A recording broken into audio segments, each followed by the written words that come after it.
Good evening. Welcome to the April 28th meeting of the Glendale City Council. May we have a roll call, please? Council members Draymond? Here. Friedman? Here. Najarian? Here. Weaver? Here. Mayor Quintero? Here. Flag salute tonight will be led by Councilmember Weaver. Please join with me in our flag salute. I Pledge allegiance to the flag of the United States of America and to the republic for which it stands, one nation under God, indivisible, with liberty and justice for all. Please remain standing for the invocation as delivered by Pastor Mark Papendick, Associate Pastor, Vallejo Drive Seventh-day Adventist Church. Eternal God, as we gather to conduct the business of the city of Glendale, we acknowledge our need of your guidance and blessing. Though we live and serve in a great country and in a wonderful city, we live in trying times and need wisdom and knowledge to plan and lead amidst growing challenges and economic hardships. We ask that you bless our city, its governing leaders. May all that transpires this day with this council and its business be fair, wise, and prudent. Give courage, wisdom, and keen thought to these our leaders. May your blessing be upon Glendale and all who live therein. We ask this day. Amen. Amen.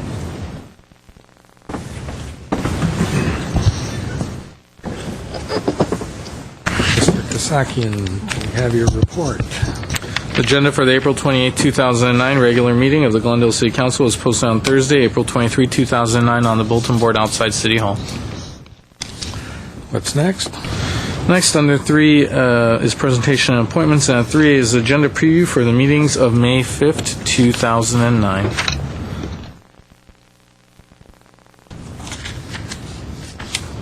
Mr. McFall. Thank you, Mr. Mayor, members of council. Next week, May 5th, first on the Housing Authority meeting, we actually don't have any action items. On the redevelopment agency that starts at 2:30, there is one item. This will be a report from the Director of Development Services regarding the Buy Glendale campaign. That evening at 6 o'clock, there are a number of items. First, on the consent agenda, without going through them all, there are a number of items that you may want to note. On the action items, there are 2 reports in particular to bring to council's attention.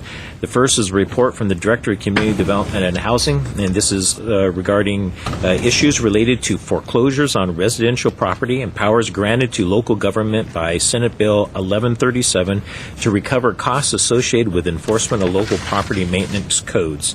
That would be the first item. The second is a report from the City Attorney regarding the discussion of appointment of members of the City of Glendale on the Burbank-Glendale Airport, Pasadena Airport Authority. That would be all for next week. Right. What's next, please? At 3B is nomination assignment for Design Review Board number 1, and that is Councilmember Friedman's assignment. At 3C is nomination assignment for Design Review Board number 1. That's Councilmember Najarian's assignment. 3D is another nomination assignment for Design Review Board number 1, and that is Mayor Quintero. At E is a nomination assignment for Design Review Board number 2, Councilmember Friedman. At F is another nomination assignment for Design Review Board number 2 to Councilmember Najarian. And at G is nomination assignment for Design Review Board number 2, and that is for you, Mr. Mayor. All right. Should we submit the names this evening? Are you prepared to? Well, I'm not prepared, Mr. Mayor, because I don't have an appointment. Oh. It's the 3 who I believe were reelected and elected. Okay. How about you, Mr. Najarian? I'm prepared, but if we'd rather do them all at the same time, we can do that. Okay. Well, I'm also prepared, but we can wait until next week. They are currently serving on the various DRBs, so we won't lose any time. All right. Next would be presentations. No, next item on the agenda would be City Council and staff comments, unless you'd like to take presentations out of order. We have 2 presentations. Mr. Weaver, you want to start? Okay. This is for National Public Works Week. proclamation reads, whereas public works projects and services are critical to the growth and quality of life in the city of Glendale and are an integral part of our citizens' everyday lives, through the efforts of our Public Works Department, Good, I didn't have to ask you. Just Glendale remains a safe and comfortable community in which to reside, and whereas the support of informed citizens is vital to the efficient maintenance and operation of the city's infrastructure, including operations such as building and safety, maintenance services, project management, mechanical maintenance, facilities maintenance, engineering, traffic, and transportation, and integrated waste management. And whereas the employees of the Public Works Department are committed to providing daily infrastructure services in a quality manner, and whereas a well-planned, designed, and maintained municipal infrastructure is vitally independent upon a team of people dedicated to professional excellence, customer satisfaction, and who strive to accomplish their everyday tasks efficiently, effectively, and with accountability to the community they serve. Now, therefore, Frank Quintero, Mayor of the City of Glendale, does hereby proclaim the week of May 17th to 23rd, 2009 as National Public Works Week, and calls upon all citizens and civic organizations of the City of Glendale to acquaint themselves with the issues involved in providing for our local infrastructure and to recognize the contributions which public works officials make every day to the betterment of our residents' health, safety, comfort, and quality of life. With that,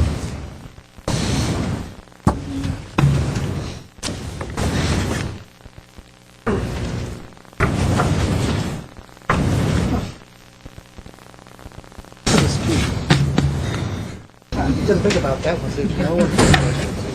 I'll just show you.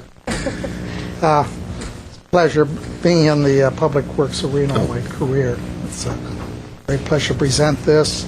And I know you have your pancake breakfast coming up.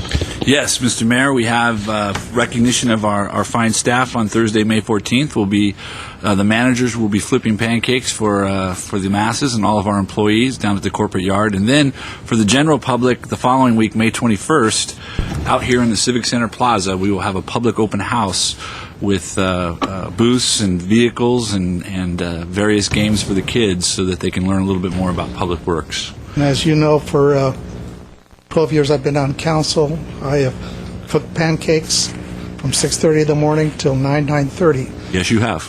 This will be the first time I will probably miss do it unless I can work my schedule tight, because my son-in-law is graduating with his master's degree on that morning at 9:30 a.m.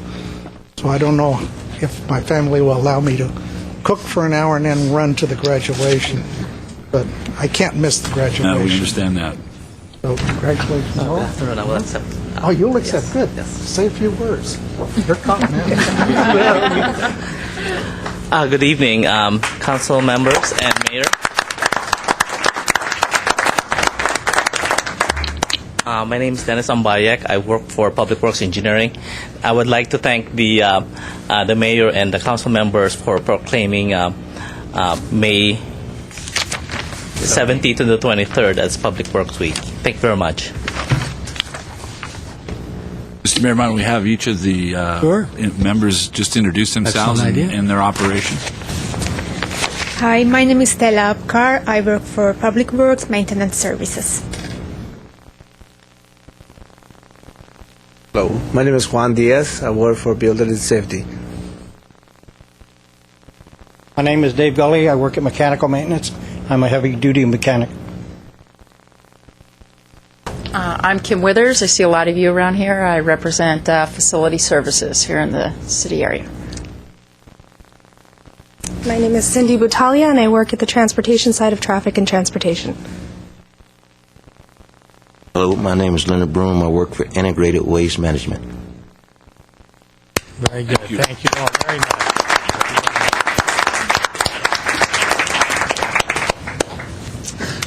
I have two proclamations that I'll be reading, and Councilmember Friedman and Draymond will do the presentations. It's for the fire department. Please come to the front.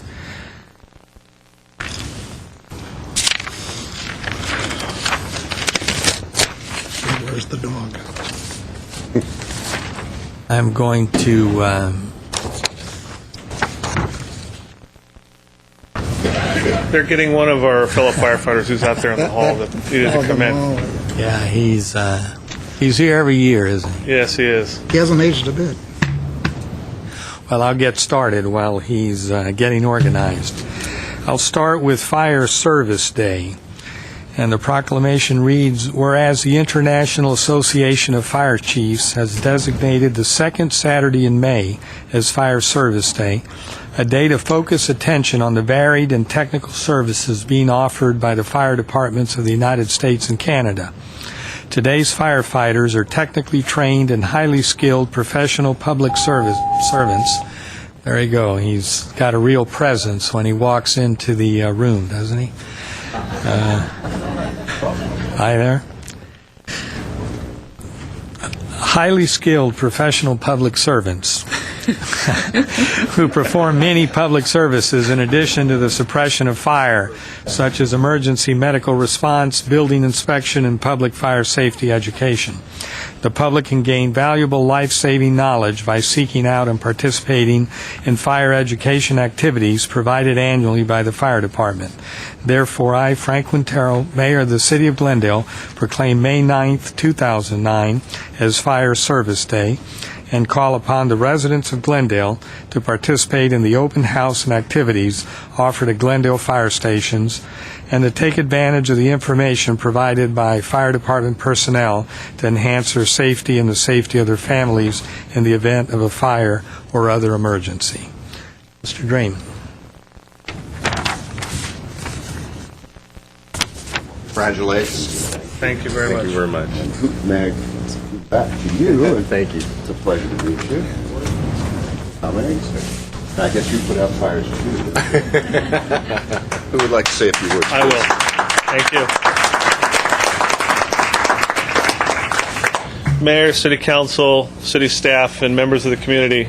My name is Greg Godfrey. I'm the Battalion Chief in charge of our public education program for the Glendale Fire Department.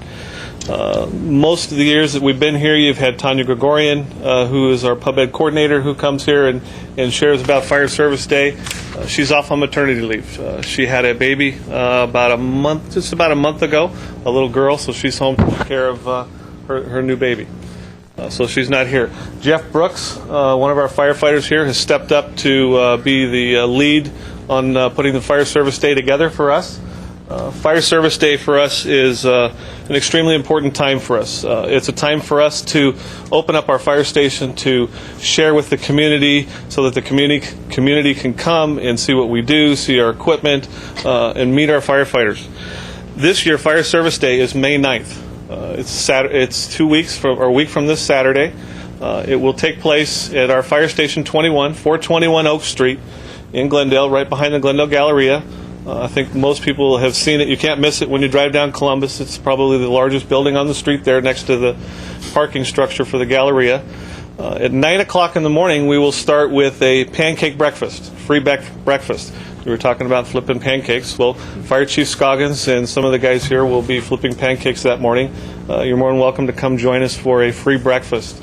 At 10 o'clock, we'll start with a variety of demonstrations and station tours and other activities. We have a lot of stuff for the kids there to do, a climbing wall. We also have, we're going to have there a nature trailer that will have some animals. I know that the snake in the little case that they take out, the kids really are excited about seeing that. But we would like to invite everybody to come to Fire Station 21 on May 9th and share some time with us. Come and have a free breakfast. And again, we thank you for the proclamation. Thank you.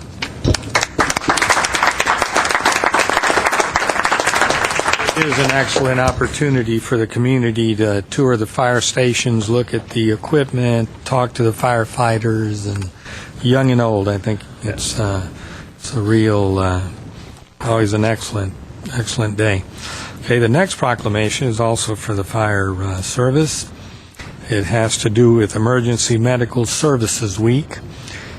And the proclamation reads, Emergency Medical Services is a vital public service, and the members of emergency medical service teams are ready to provide life-saving care to those in need 24 hours a day, 7 days a week.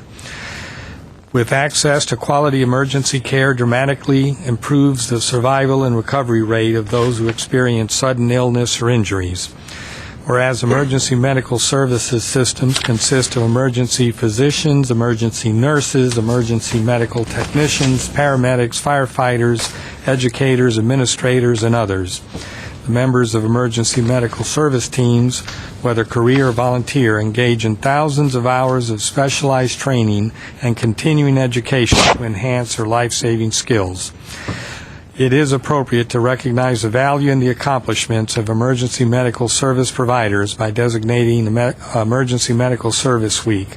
Therefore, I, Frank Montero, Mayor of the City of Glendale, proclaim the week of May 17th to 23rd as Emergency Medical Services Week.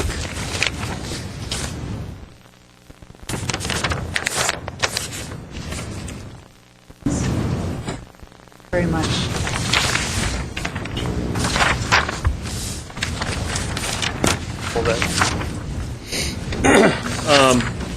Again, Mayor, City Council, City staff, and community that is watching us here, and those that are here in the audience. Again, my name is Greg Godfrey. I am also the EMS Battalion Chief, as well as the Public Education Coordinator for our department. EMS is one of my passions. It's something that I've been involved in here from the inception of our program in 1999 when we started our paramedic program. Prior to that, I've been an EMT since I graduated from high school when I was 18 years old. So I've been part of the EMS system for a long time, whether it was here in Glendale or in other places that I've worked as well. With me, I have Captain Ed Ackerman, who is our EMS paramedic coordinator. Newly assigned that. He replaced me when I got promoted to the chief's position. We have Judy Grimaldi, who is here. She serves two roles for us in our EMS program. She is our EMS nurse educator, our QI coordinator for the City of Glendale Fire Department. But she also works at Glendale Adventist Medical Center as our paramedic coordinator nurse. She runs the base station there. People that we call and talk to when we get orders and directions for our EMS things that we do. EMS Week, May 17th to 23rd, is truly an important time for us. It's a time where we sit back and we look and recognize that EMS is truly, pre-hospital care is truly a collaborative effort. It's not just the Glendale Fire Department paramedic program. It's involved Department of Health Services. It involves the local hospitals. We have three of them here in our community. We're very lucky. We have Glendale Memorial, we have Glendale Adventist, we have Verdugo Hills. We also work closely with St. Joe's and Huntington Memorial and other hospitals in our area. County USC, trauma center that we use if we have very bad traffic accidents here, people who are injured severely. County USC, we work closely with them. It's an effort that we all work together to try and maintain a system that works well, that takes care of the community, that takes care of the citizens. And honestly, in my 32 years in the fire service, 26 of them here, we in Glendale have by far the best paramedic program, the best EMS system, the best pre-hospital care system that there is in LA County. There isn't a meeting that I go to where people don't ask us, or ask me, or ask Judy, or ask Captain Ackerman here, how do you do what you do? You guys got into the paramedic program late, but yet you seem to run so smoothly at what you do. Again, it's that collaborative effort. It's working with the partners that we have here in the community. And I thank you for taking the time to recognize EMS Week for us, to allow us to come up here and share just a little bit about that. So I appreciate that. The other thing that I wanted to talk about while I'm talking about EMS Week, and Artie, if you could put that up. We've had, in the last couple of days, a lot of questions. A lot of people have been inquiring from us about the swine flu. You've obviously seen it, heard it on the news. It's something that's being talked about right now. Today we just posted this on our local GFD website. We're going to probably put this on the city's website tomorrow. You can click on this and it will lead you to some information that we would like the community to have and understand. Basically what we're telling everybody is the flu is something that happens all the time. This is not new. We have the flu season every year. Every fall, you hear it talked about on TV. You have your family members, or maybe you've experienced having the flu in the fall. The swine flu that's coming around now is obviously a little different. It's outside of our flu season, but it's nothing right now that we need to be panicked about. We're watching it. We're aware of it. I'm involved in conference calls with Public Health and Department of Health Services every morning. We're talking about this, and we're listening and hearing what's going on in the county, what we should be preparing for. We're meeting as city staff, trying to ensure that we're giving information to the public. That's one of the things where this website came from. On here are links to CDC, Department of Health Services, and Public Health Department, which give information, which is the same information that we're telling our employees, the people here in the city, what they should know. But again, the flu happens every year. It's something that we're used to dealing with. We'll deal with this one just like we do when it happens in the fall. The media is making a big deal of it, and that's probably what they want to do, and that's fine, but we're doing everything we can to be prepared. Thank you. Thank you, Chief. Thank you, Captain.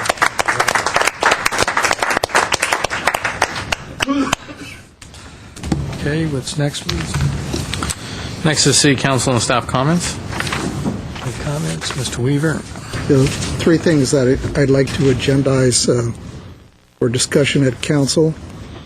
One, I'd like to have a council discussion on changing the ordinance, moving oral communication to last on the agenda, where we're doing it voluntarily now, and also looking at how long oral communication is. The average in the entire area, Southern California, is under 3 minutes. We allow 5, which is most generous. So I'd like a report on that, and let's see if we want to make any adjustments in that. Second, I'd like a report to council to discuss whether we wish to decide to put onto the next municipal election amendment to the charter appointing the city treasurer and the city clerk rather than by election. And third, I would like a report on the last municipal election. Too many people have called and talked to me before and after about irregularities that occurred, and I'd like to be convinced, and I'd like them to be convinced that everything went according to Hoyle, and that the recommendations in 2007 were all implemented per city recommendations. Thank you. Hey, Mr. Draymond. I have two items to. One is about an event coming up this Sunday, May the 3rd. May the 3rd. There are actually 3 events in one taking place in the Montrose Shopping Park. One is the 8th annual. Boy, I can't believe it's been that long. The 8th annual Kids and Critters Day, which is done also in conjunction with Prom Plus, who have Taste of Montrose. And thirdly, the Glendale Humane's, I think, 4th annual Wags and Whiskers Walk. So what that means is everything related to kids, families, and pets, as well as good food, is going on in the Montrose Shopping Park this Sunday from 9 a.m. till 2 p.m. There are interactive activities for kids, rides, magic shows, Wild Wonders animal exhibit. You can come and allow your kids to pet a crocodile, a kinkajou, a meerkat, an Arctic fox, and other wild and unusual critters. And you can also go and visit your favorite Montrose area restaurants and sample their menus. There are agility demonstrations from a number of animal organizations, plus adoption agencies and so on, for pets. And there are even contests where you can bring your pet, and the person who looks most like their pet. So it's a terrific day. It's usually a very large turnout. Usually about 16,000 people come out to this event, it's just a terrific day to be out. The weather's supposed to be terrific, so invite you all to come out and participate in that event. It's a lot of fun. It's in the Montrose Shopping Park in the 22 and 2300 blocks of Honolulu Avenue. The other issue, Mr. Mayor, relates to a question about the parking contract. I'd like to know where we are with that. I'm not clear exactly what the process was that we had finally landed on. I want to know where it is and what it means. Okay. I agree. Ms. Friedman. Well, is there somebody that can advise me? That can answer the question. We can give you a quick update here. We can bring you back a report. Steve, you want to give a quick summary? Sure, Mr. Mayor, members of the council. What the direction staff had was to go back out with a new RFP, if you will, to the firms that we had shortlisted, the 3 firms, and to go through that, making the adjustments that we needed to make where there were some areas of concern, whether it was security and other things, to put that RFP back out and then have those proposals come in, reevaluate those proposals, and bring back the results to council. Status of that is we just reissued the RFP, and the firms are now putting together their numbers. They'll be bringing those back to us in about 3 weeks.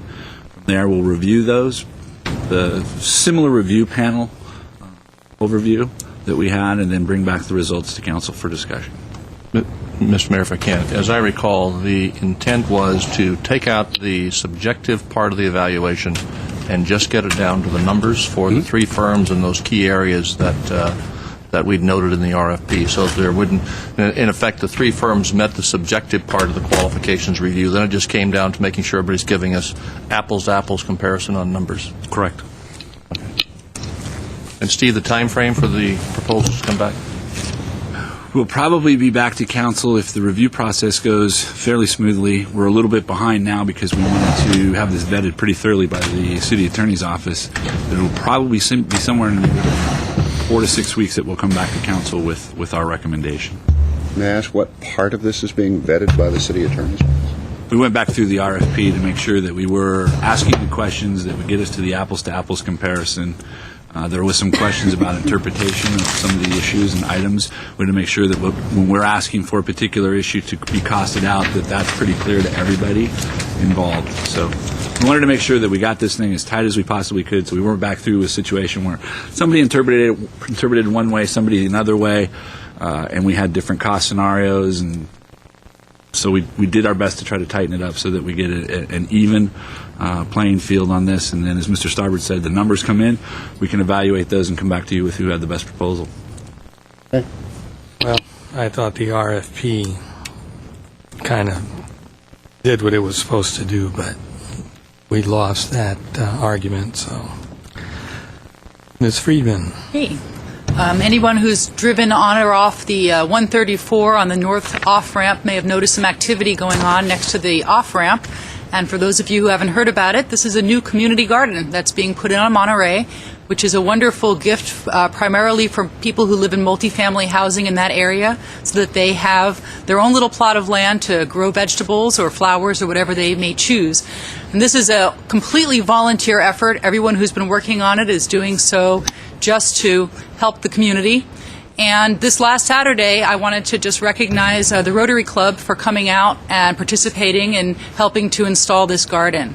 And it's a wonderful model. It's something that's costing the city somewhere between zero and very small amount of money. So it's a kind of a win-win. The city gets a vacant lot having a new use, and the neighborhood gets a new community garden. I would like to agendize looking at some of the other remnant parcel lands in the city for similar use, particularly the large lot that's on Maryland behind the Pacific B&W, to see if that's something that we might want to think about as a community garden, as a way to utilize that land even in a temporary fashion. Mr. Najari, nothing. Okay, well, I do have some comments. I want to compliment the committee and the staff. The Genocide Memorial event at the Alex, I thought they did an excellent job. The speaker was really on target with his comments, and also the United Young Armenians that had their annual commemoration event in Hollywood, where they actually walked the streets of Hollywood. Once again, there were tens of thousands of people attending that event. And that's all I have. Mr. Kasakian, what's next? Next is consent items. Following are routine and may be acted upon by one motion. A member of council or the audience requesting separate consideration may do so by making such request before a motion is proposed. Okay, I have a number of cards, so we have to pull 5B, 5D, F, and I. B, D, F, and I. Mayor, I'll move the remainder of the consent calendar at 5. Roll call. Council members Raymond? Yes. Friedman? Yes. Najarian? Yes. Weaver? Aye. Mayor Quintero? Yes. We read 5B into the record. 5B is Director of Public Works regarding fiscal year 2008-09 street rehabilitation project. Plan numbers 1-2917, 49-137, 50-493, and 6478E, and 4-599. Spec number 3337. At B1 is a resolution adopting plans and specs and directing the city clerk to advertise for bids. Mr. Zarn, can you let the public know, just give us an idea of what this is? Mr. Mayor, members of the council, this is an annual street rehabilitation program. We have a number of streets in this particular project. Arden Avenue, California, Cypress, Elk, the upgrade of an easement, and Elenita Avenue that we are going to do major upgrades to the pavement, anywhere from reconstruction, which is the total rebuilding of the street, to a slurry seal application. At the same time, we will reconstruct broken, deteriorated concrete curbs, gutters, sidewalks, driveway aprons, make all of those upgrades as well. Okay. We have 3 speakers. I'll start with Aram Kazazian.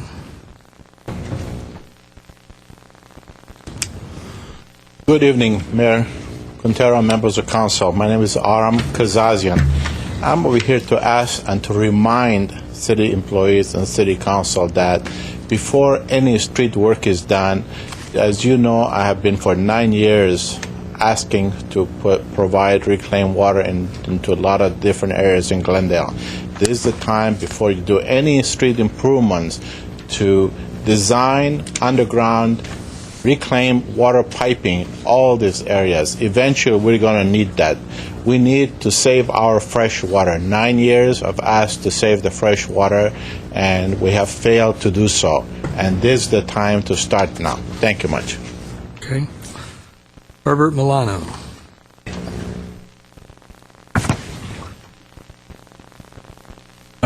Good evening, Mayor Quintero, members of the City Council, City staff. My name is Herbert Milano. For many years now, I have been looking at the state of the streets as a key indicator of how the city is maintaining its infrastructure. Many people can choose different indicators, but I think that the streets and the street conditions are an excellent way of gauging how much investment is being made on capital improvements year to year. In the past, I have taken a look at the reports from consultants from the studies of all the streets in Glendale. There's a report on the finance, on the statistics, on one of the financial reports, the CAFR, and it shows that we have 360 miles there. The report that comes from the consultants tells us that we have 330 miles there. And I have asked before from one of the engineers, generally, how many miles should the city be reconstructing in order to maintain its roads in good condition? The number that I was given was roughly 12 miles minimum. Now, this was a few years ago. Now, the city does these studies and hires roughly every 5 years a consultant to do an evaluation of street rehabilitation. Now, I'm appreciative that the city is doing this process now, especially on California Street between San Fernando and Chester. But I think it needs to be done all the way from San Fernando Road all the way to Kenwood. Pacific south of the 134 is in major need of reconstruction. Central south of the 134 in major need of reconstruction. Colorado between Glendale Avenue and Brand Boulevard in major need of reconstruction. And so with all of the needs, capital improvements that we have, how does the city plan into the future with regard to how many miles we expect to be repaired? on a year-to-year basis. You see, one of my contentions is this, is that we first guarantee the salaries and the pensions and the benefits and lock them in years in advance. And it appears to me that whatever is left over, then whatever is left over is put into infrastructure repair. And I think we have it backwards. I think we need to make a full assessment of the infrastructure needs of the city, and then whatever is left over, it will be served as a, should we say, as an incentive to make sure that we're being as judicious and effective as possible with regard to the maintenance of infrastructure. So I have a question. How many miles of roads will be reconstructed this coming fiscal year, and how many miles of roads are going to be reconstructed in the next, 2 to 5 years? Thank you very much. Evelyn Hansen. Good evening, Mayor, Council.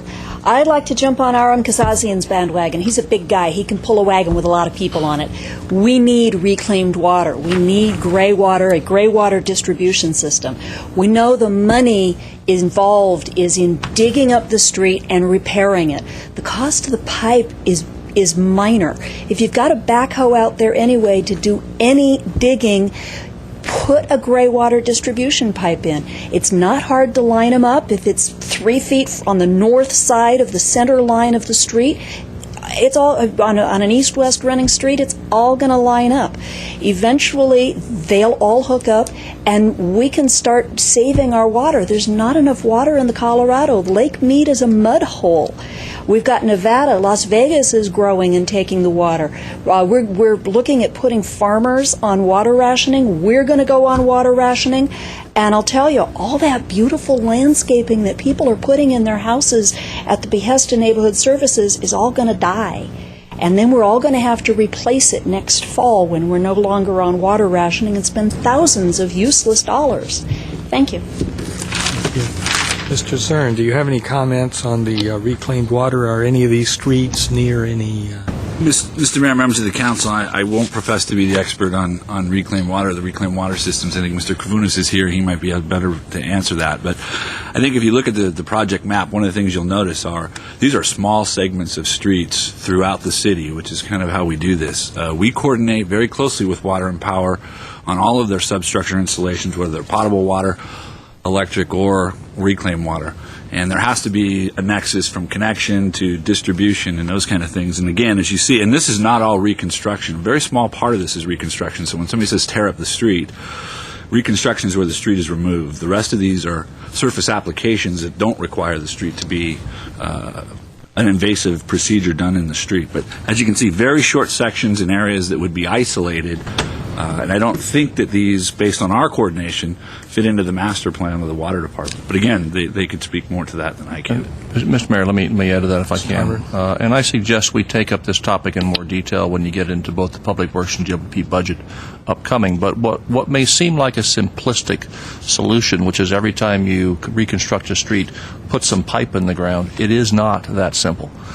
First off is the need to have a system that's reliable, a system that will have adequate pressures where you can serve it to. If you think about our potable water system and the system of reservoirs and pumping stations, imagine attempting to replicate that to a large degree to deliver reclaimed water.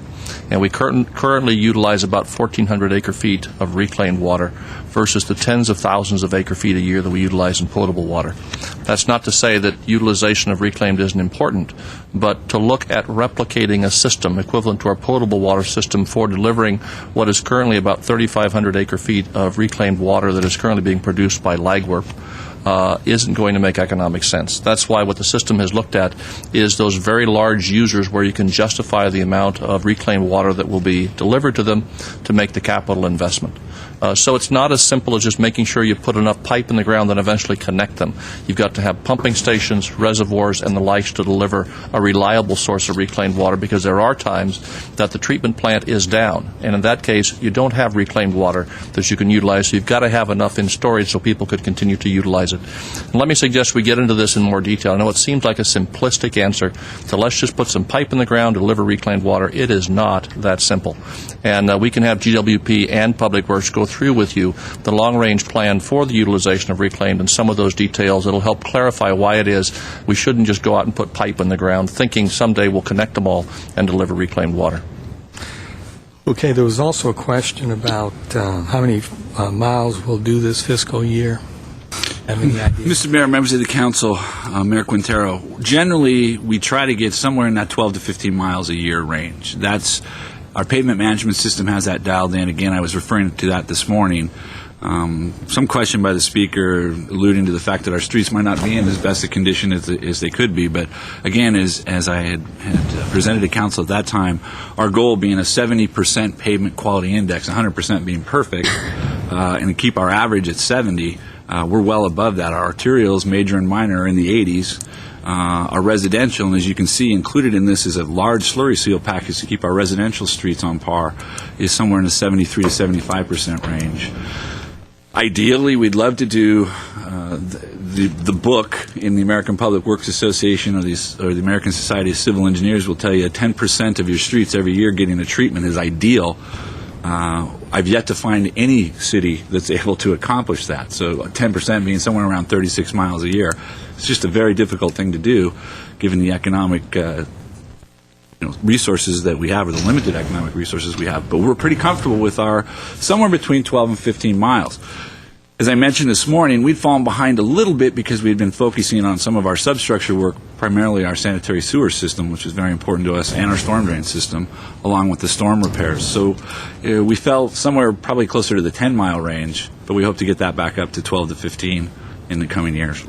And Mr. Mayor, again, another good topic for discussion during upcoming budget. You've had these conversations before about the pavement management system and where Glendale stands and how much in resources we devote each year to streets, and it'd be a good conversation to have again as we get into the detail of the budget for the upcoming year. Yeah, I just wanted to mention to Mr. Milano, after he made the comment a few weeks ago about Duran, I drove down the street. There was a complaint. But then I also had the opportunity to go up to Tahunga. I know you have your pen with you. And I drove down 5 streets in Tahunga. If you want, you could write the street names down. Pinewood, Commerce, Day Street, Leona, Olcott. I don't know if you live near these streets, but they were in horrible condition. I don't think there's a street in Glendale as bad as these 5 streets. And these are just random streets as I drove up Commerce and Pinewood and then went into some of the neighborhoods. Pinewood, Commerce, Day Street, Leona, and Olcott are just in horrible shape. So maybe you can contact the city council member, whoever's in charge of streets there in your section of Tahunga. I have a comment, and I just want to, I think it's important now that we sort of point out some inaccuracies that our speakers raised.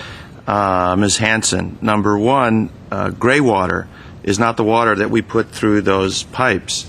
They are not coming from our recycled water plant, our reclamation plant. Gray water is what's generated within a household from our showers, from our dishwashers, from our washing machines.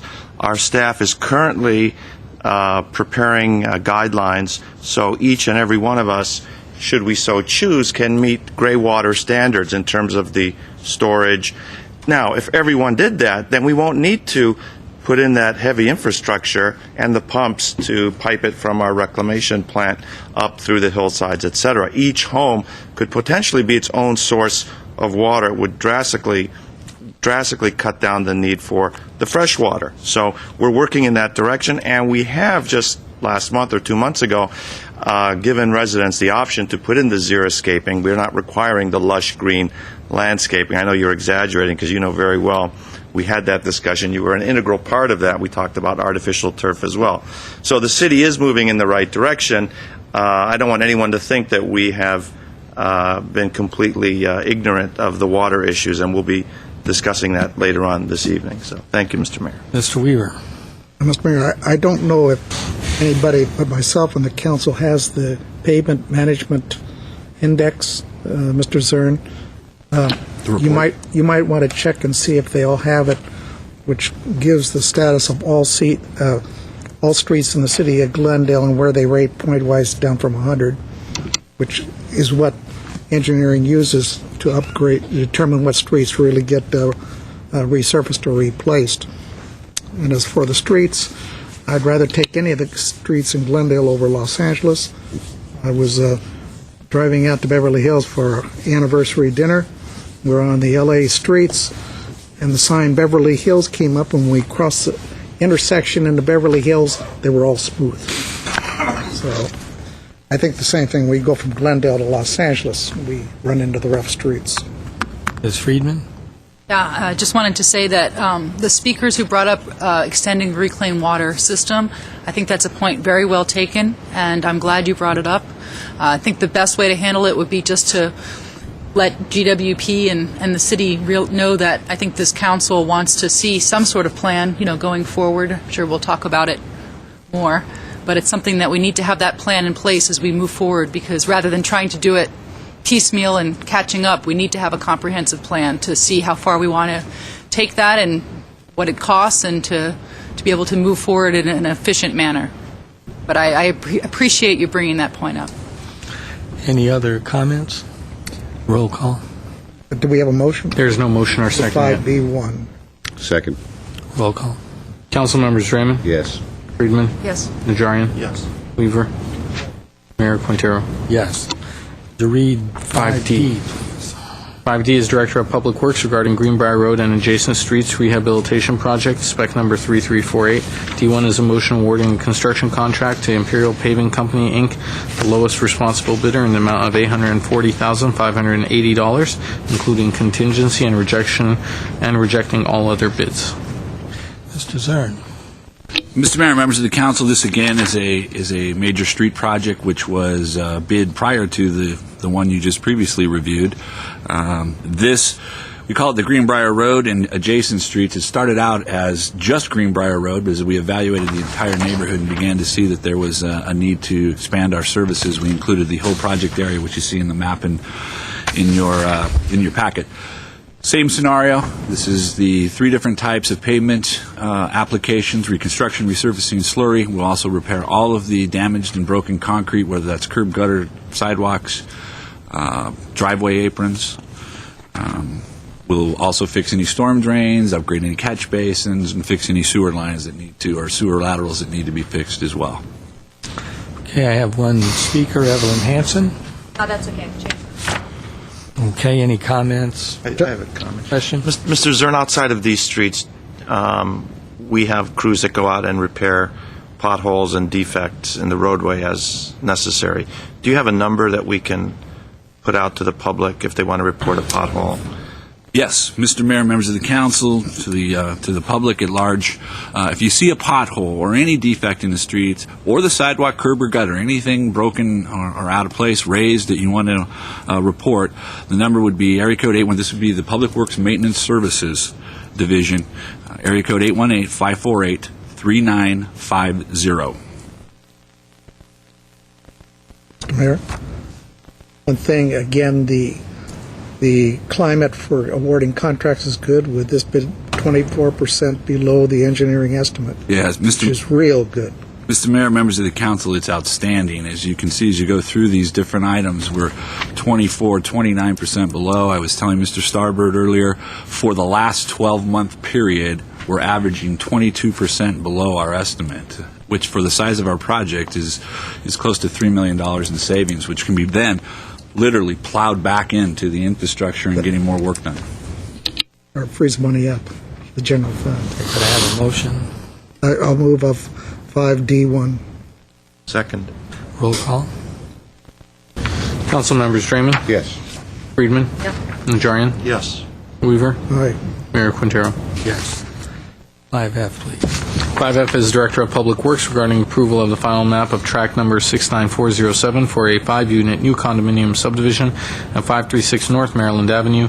Gevork Daldumian, subdivider at F1 is a resolution approving the final map of tract number 69407. Mr. Draymond. Mr. Mayor, before we go to the Director of Public Works each time to ask him to explain a consent item, would it be too much to ask whether the person asking for the card to be pulled is still planning to speak on those items? That's a good idea. Would you like to speak? Yes, she would. She's shaking her head yes. Nice try, Mr. Durham. Mr. Zern.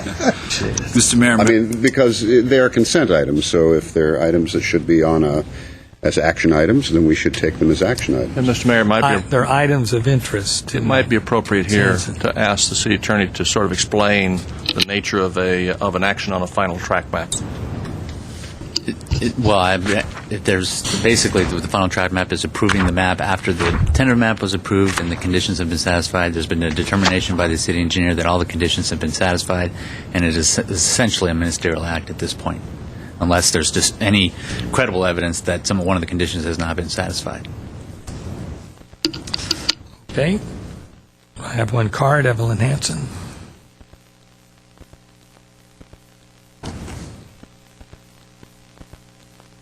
Just quick. I think this just brings up the point. We need to make sure everybody has more parking spaces without variances. This is 5 units. Mom and Dad each have cars. They have one kid. There's a car. They have a guest. That's 4 cars that's crowding the streets. Also, we need to make sure that we stay with the plans on remediation and follow up. What this is making the neighborhood more crowded. What are they doing about parks and compensating the neighborhood and the city for the increased population? Thank you. Mayor, I'll move 5F1. Second. Any response? No? Okay, roll call, please. Council members Draymond? Yes. Friedman? Yes. Najarian? Yes. Weaver? Aye. Mayor Quintero. Yes. 5I, please. 5I is General Manager of Glendale Water and Power regarding bids to furnish labor, equipment, and materials to Glendale Water and Power, GWP Utility Street Repairs, spec number 3383. I1 is a resolution adopting spec number 3383 and directing the city clerk to advertise for bids. Would someone like to explain to the public bids to furnish labor, equipment, and materials for GWP? Mr. Stryker. Pardon me. Although Stryker isn't a bad name either. You might prefer that one over Steiger. Glenn, why don't you explain this item quickly? Sorry for the mashing your name. Not a problem. Mayor Quintero, members of the City Council, this is a fairly standard bid request to procure services to repair street openings, particularly on the electric side of our business when we have electric repairs to be made or when we're doing electric upgrades. Okay, we're out of order here on the items, but now that I see you in the audience, I would assume that in terms of the earlier discussion, what we're looking for are long throws across avenues where we'd be able to use the reclaimed water to go to a large source like we've done in the past, various athletic fields and that sort of thing.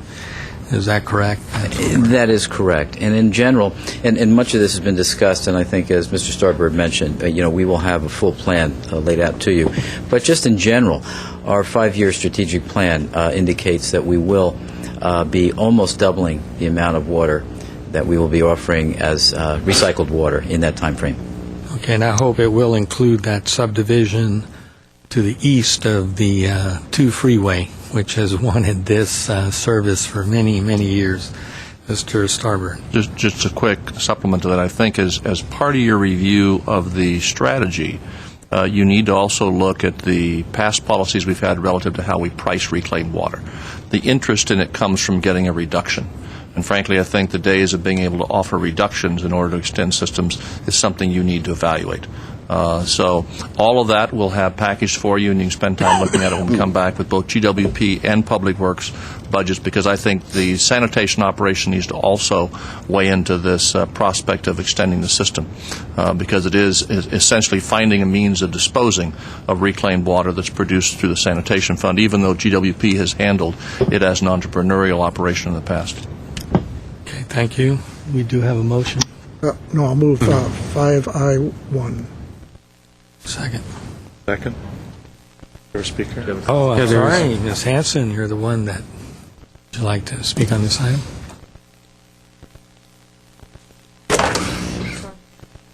Again, just asking for piping for reclaimed water, although, thank you, Mr. Najarian.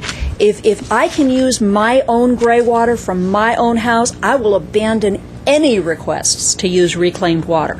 I've already designed how to get from every one of my showers. Every one of my roommates uses an eco-friendly laundry product and personal care product that tomorrow I could start. And I'll abandon any request to put a single foot of pipe in the ground to go to my house. I think other people should have it, but maybe they won't abandon their tide like like we have. But thank you. Ms. Hanson, I have a question for you. Yes. Mr. Mayor, if you'd indulge me. So, can you tell me, are you advising the council to vote for this or not to vote for this? Because what you just spoke about has nothing to do with the item, so I just wondered. If it involves reclaimed water at this point in time, absolutely vote for it. We need reclaimed this water. agenda item has nothing to do with reclaimed water. I heard someone talking about reclaimed water, so I was under the impression it did. Here's the question. It has to do with appropriating. It has to do with advertising for bids.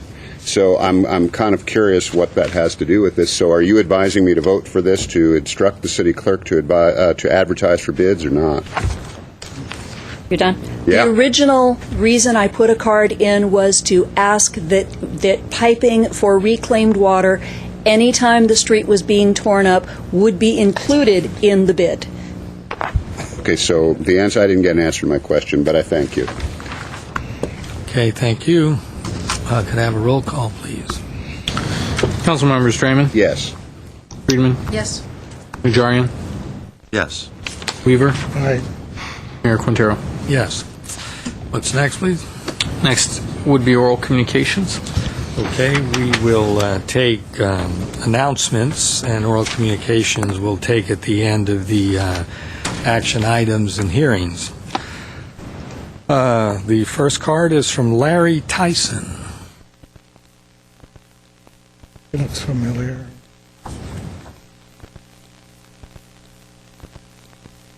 Good evening, Mayor Quintero, council members, and staff. My name is Larry Tyson, resident of Glendale. I'm here tonight to remind you and the community that this weekend there's going to be a garden tour. This garden tour is our second annual event. It will be held in the Verdugo Woodlands, one of our most unique and interesting areas, I think, in the city. Our tour this year features several properties which have a natural stream that run through the properties and are incorporated into the design of the gardens. The stream forms an axis running through the neighborhood and is undoubtedly the reason that the historic Casa Verdugo is located where it is. Please come join us this Sunday, May 3rd, from 10:30 a.m. to 4 o'clock p.m. Maybe after you're done with some of these activities at the Montrose Business Park, you can come down the hill. The tour starts and ends at the historic Casa Verdugo, 2211 Bonita Drive. Ticket price is $25 in advance and $30 at the door. To purchase tickets, call 818-409-8100 or online at www.glendaleadventist.com/garden. Proceeds from this tour are to benefit the Glendale Adventist Cancer Wellness Program.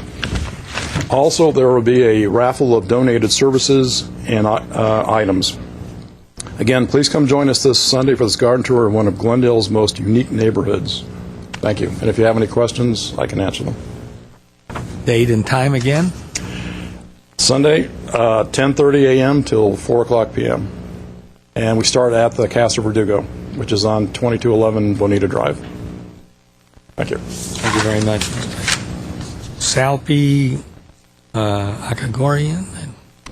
Right. Good evening, Mayor and members of City Council. My name is Salpia Karagian and Alina Derovanesian.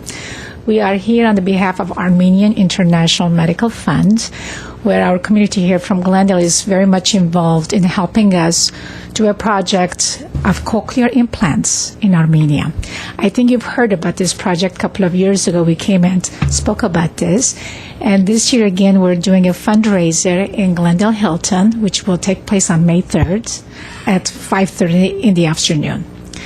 I don't want to talk about the project, but just to summarize it, when we formed the organization about 2004, which is a nonprofit organization, we had quite few candidates who needed the implants.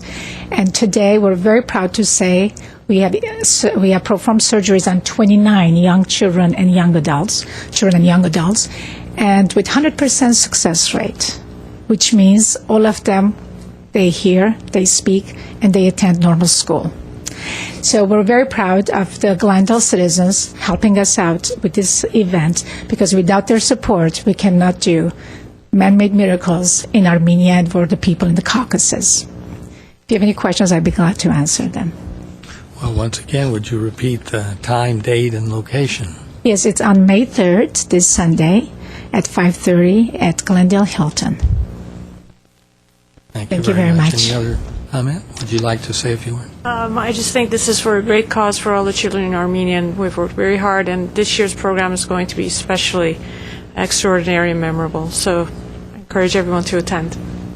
Thank you very much. Leon Mayer. Good evening, Mayor Quintero, members of the council and staff. My name is Leon Mayer, and I'm here on behalf of the Glendale Library, and particularly the Friends of the Glendale Library. And I want to remind everybody that for the Glendale Friends of the Library to contribute to the library successfully, we need support, membership in the Friends of the Glendale Library. I have applications for all the members of the council. I know one is already a member, and I'd like this to be passed to them. It costs $20 for a senior, $10 for a student, $40 for a family. We need your help. We want to get up to 600 members this year and then pass that mark at the end of the year. Now, we had a successful event for Clarice Leachman. We had a full house. It was a very interesting event. I did get an email from somebody who says, I thought you were going to do the tango with Clarice Leachman. Well, I did get help from the Burbank Center Media Ballet. Natasha over there taught me what I didn't know about the tango. I was ready to do it, but Clarice showed up 15 minutes late. We had a full house, and it just wasn't practical to do that. But we've already marched on to new and equally, if not better, events. We have an event coming up on May 21st. That'll be Robert Scheer. He will be there at 7 o'clock to lecture about his book, The Pornography of Power.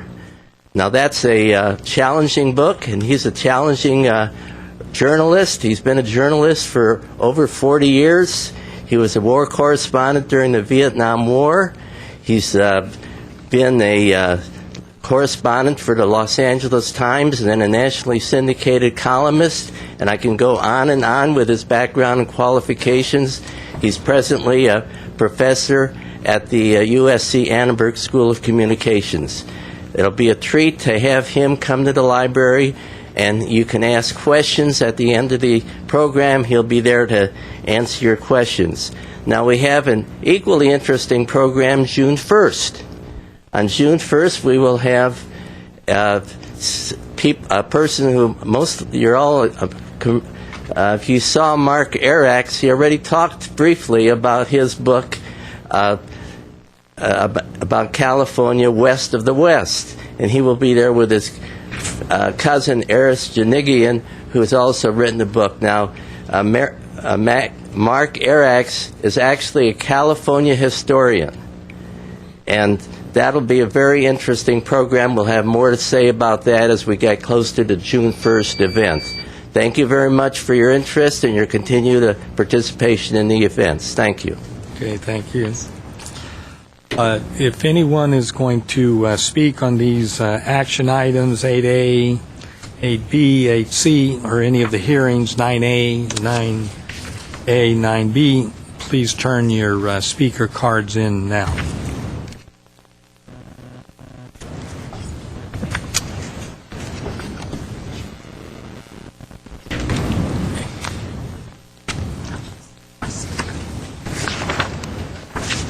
Okay. I would actually like to, why don't we move 8C up, if we can do that fairly quickly. If you'd read that into the record, Mr. Kasakian. 8C as City Attorney regarding approval of the city's identity theft program in accordance with the Fair and Accurate Credit Transaction Fact Act of 2003. And C1 is a resolution approving the city's identity theft program. Mr. Starbird. Mr. Mayor, let me turn to the city attorney for the staff report. Michael? Mayor, members of council, and I would just turn it over to Jillian Van Wyden to give the report. Good evening, Mr. Mayor, members of the City Council. What you have before you this evening is a staff report, resolution, and a program which represents the requirements of the Fair, Accurate Credit Transactions Act, or the FACT Act of 2003. And that is an act that was brought about under the Patriot Act through the Federal Trade Commission to prevent and mitigate identity theft. For those that may not know, identity theft is fraud that is committed or attempted using a person's identifying information such as their Social Security number, driver's license, state identifying card, credit card with a PIN number, some way to access that personal information. What the FACT Act requires is that creditors with covered accounts adopt a theft prevention program that identifies, detects, and responds to what are called red flags. And what those are patterns or practices or specific activities that could indicate that identity theft is about to occur. So what we're doing is adopting a program as a preventative step that will provide assurance to those individuals that have covered accounts with the City of Glendale, such as utilities accounts. A FACT Act program was adopted for GWP back in October. The day after that program was adopted, the Federal Trade Commission continued the enforcement of the program for 6 months, which is May 1st. That's why we're back here for a broader blanket program which will apply to city departments generally that either have covered accounts now or may establish those covered accounts.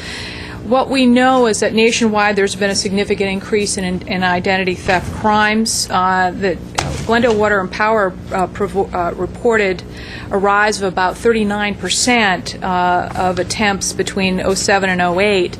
And in the same period last year, since the beginning of 09, there's been about a 40% increase in reports.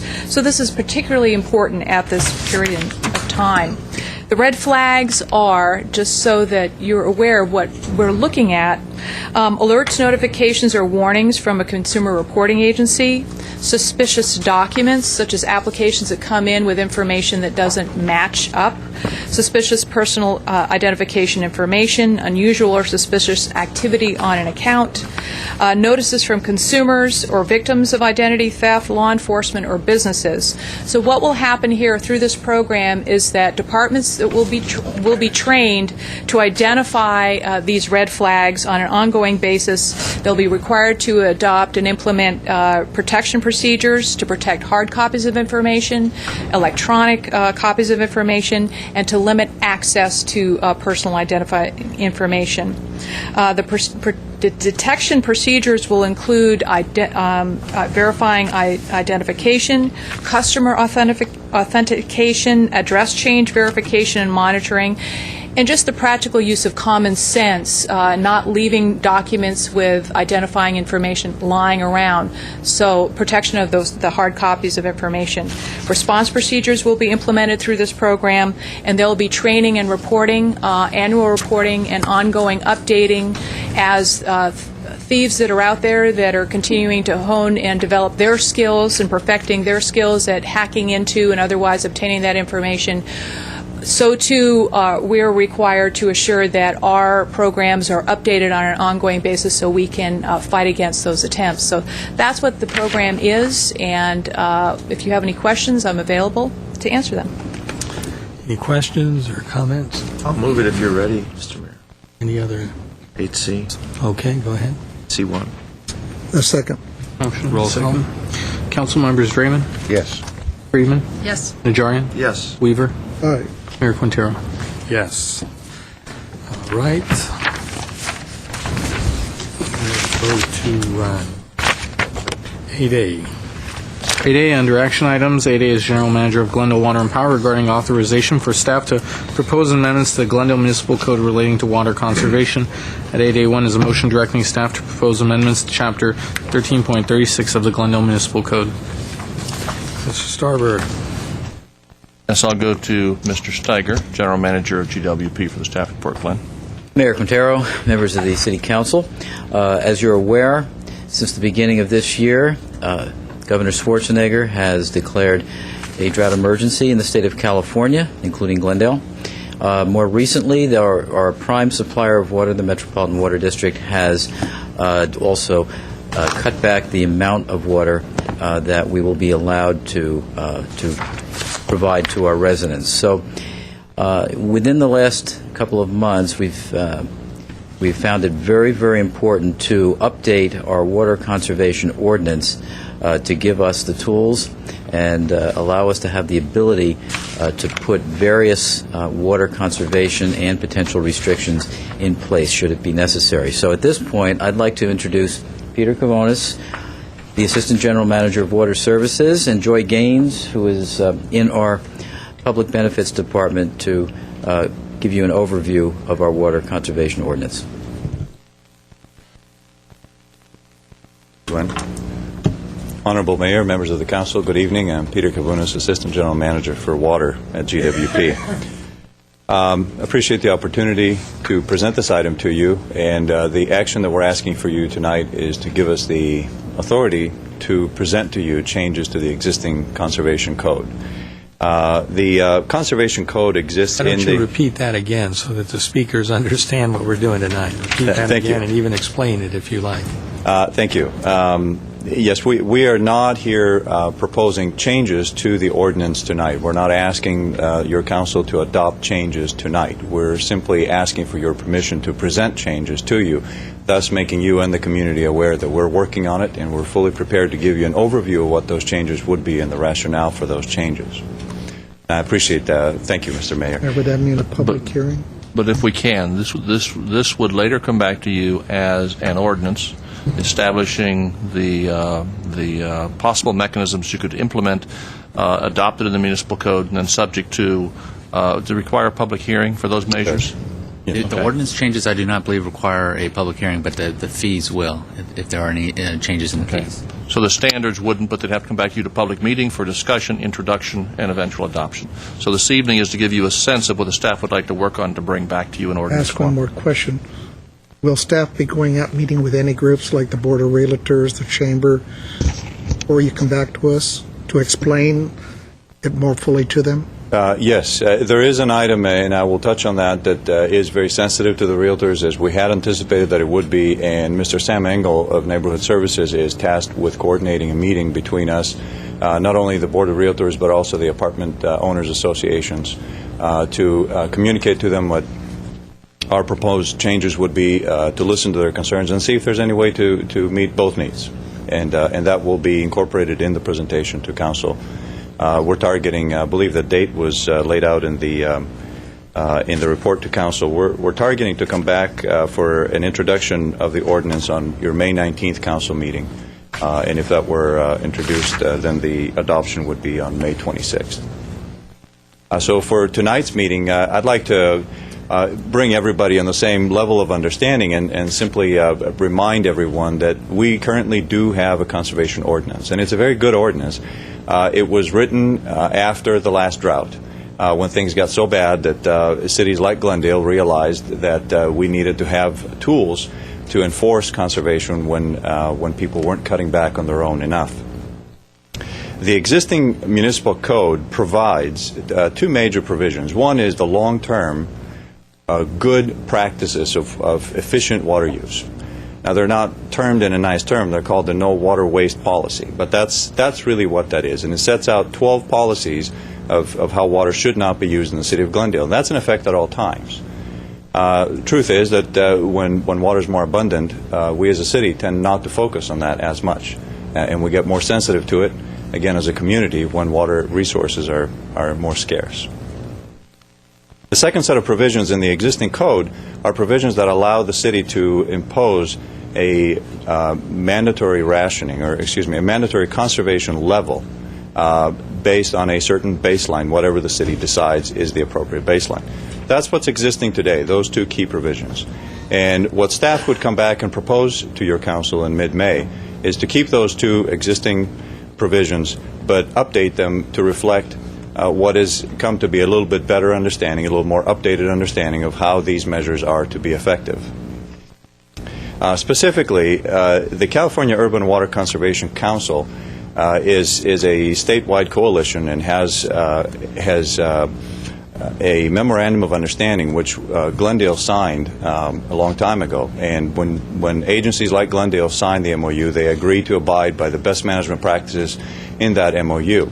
The state has since passed laws, specifically AB 1420, that says that if signatories to the MOU do not comply with the BMPs, they're not eligible for any state grant funding or state loans. So it is imperative for the city to comply with the best management practices of the Urban Water Council MOU. Some of the provisions of our code need to be updated to bring us into compliance with those BMPs. A second leg of this is that the Metropolitan Water District, acting as sort of a family of water utilities in Southern California, has created what's looked at as a model water conservation ordinance, and are encouraging their member agencies to adopt the same provisions. They're encouraging using the same means of saying if agencies have that model ordinance adopted, then they are eligible for conservation-related funding and grants by Metropolitan Water District. So once again, we needed to put a few provisions into our ordinance that bring us into compliance with the MWD model ordinance. Third reason why to update is that we've been working closely with Burbank and Pasadena, trying to give sort of a foothill region feel to our conservation ordinance and make it look, as much as possible, make it look like theirs. Now, every city has a different set of provisions. Every city has their own rules and regulations, so it's not going to be exactly the same. But to the extent possible, we're trying to make the three cities' ordinances match. What we would be bringing back to you is an update on the no water waste policy, and we currently have 14 provisions of no water waste. Some of those would be changed. A couple would be added, so it would be 14 guidelines for not wasting water in the city. And probably the most noticeable change would be the change of landscape irrigation time, which currently it's prohibited in the city of Glendale to irrigate landscaping between 10 a.m. and 5 p.m. I think that would make a good trivia question because not too many people would know that. As we're moving forward, we will be recommending to you changing the times from 9 a.m. to 6 p.m. From where we are today, from 10 to 5. And that's one example of a change. So it's not really introducing anything dramatically new. As I mentioned earlier, the existing city ordinance also has tools for the city to use. If your council were to approve mandatory conservation, it would approve so in phases.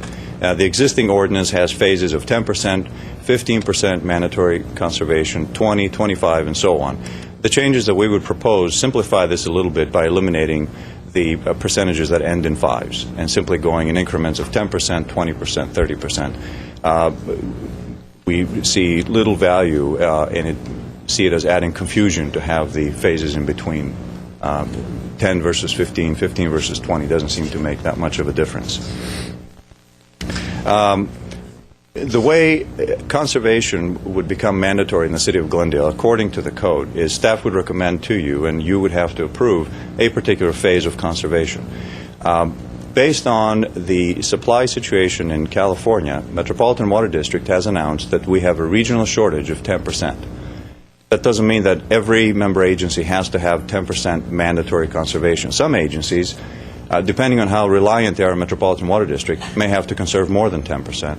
Some would have to conserve less than 10%. For us, we will bring back to you a recommendation. We will be recommending to you a 10% mandatory, because if we do that, we will avoid paying penalties to MWD for exceeding our allocation under regional shortage provisions. And we'll give you a little bit more of a description of what those penalties would be. The other significant change that we're proposing, and it's not particularly major, but it's a variance from the past, so we want you to be aware that we're proposing that. Based on the experience in 1991, in the last drought, there were a number of appeals on the conservation penalties that are part of the existing code.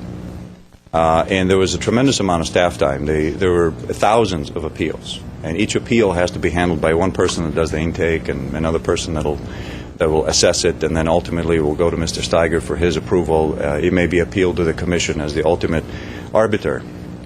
And so what we are going to be proposing is that customers that want to file an appeal would do so with a $50 appeal fee, and if they are found to be successful in their appeal, that fee would be refunded to them.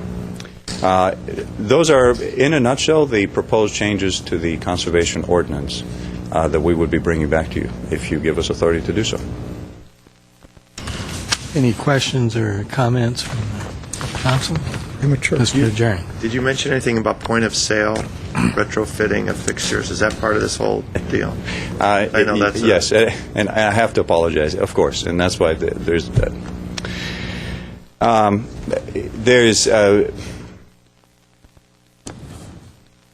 Retrofit of plumbing fixtures is something that's necessary in terms of enhancing water use efficiency. There's many different ways to go about retrofit of plumbing fixtures. What we would be proposing to you is an addition to the municipal code, and the addition would have a provision that plumbing fixtures would be retrofit either at the point of sale or at the point of change of tenancy in Glendale, or altogether by the deadline of the year 2019. That would be our recommendation. That recommendation, that language would bring us in compliance with the BMPs of the Urban Water Conservation Council MOU, and that is something that we do understand. It does give the Realtors Association grief because it is an additional step that they have to take in completing a transaction, a sale of a property, and I sincerely apologize for skipping over that. I was focused on the provisions of the ordinance. I did not mean to skip that. We see this as necessary. We believe that every toilet that we change from an older, higher flush toilet to a newer flush toilet is a savings to the city. We see it as the sooner we get there, the better. We think that having a 10-year horizon will ultimately be the right thing to do. Anything sooner might be too much of an impact and not enough time to program it in. So that would be brought in as a separate modification to the city's municipal code. This may not relate directly to this ordinance, but I am wondering if GWP is coming forward with a plan to reduce the city's water usage by 10% or by more. Every user has to conserve, and the city has accounts. The city is actually one of the largest customers of the city, and the city would also have to cut back its use or face the same penalties,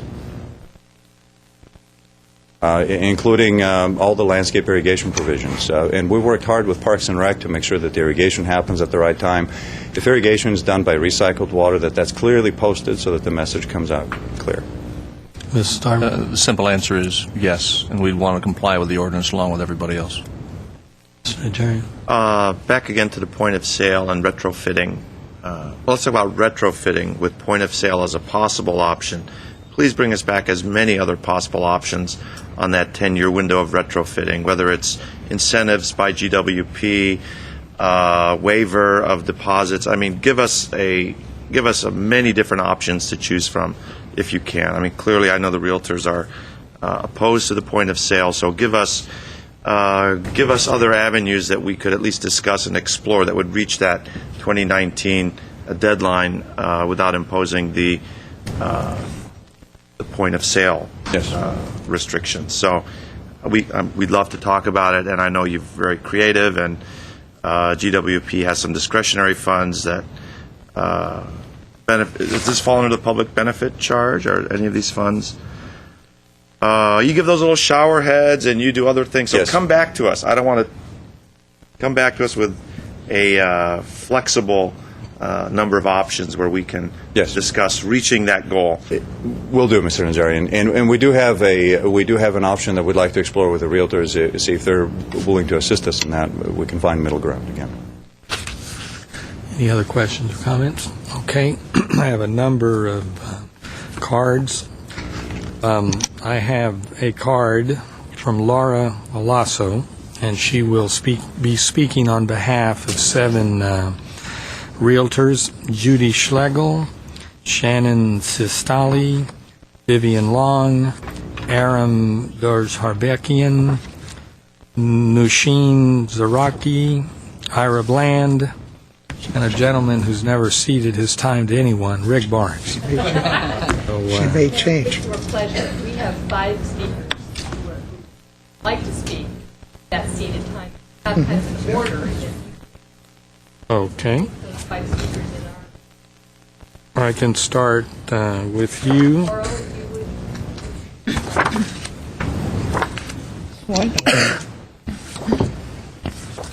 So Eric first.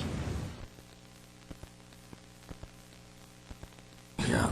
Is Margaret Stepp one of the... Eric Ford, Okay. followed by Betty and Okay. Brian. All right. Harvick.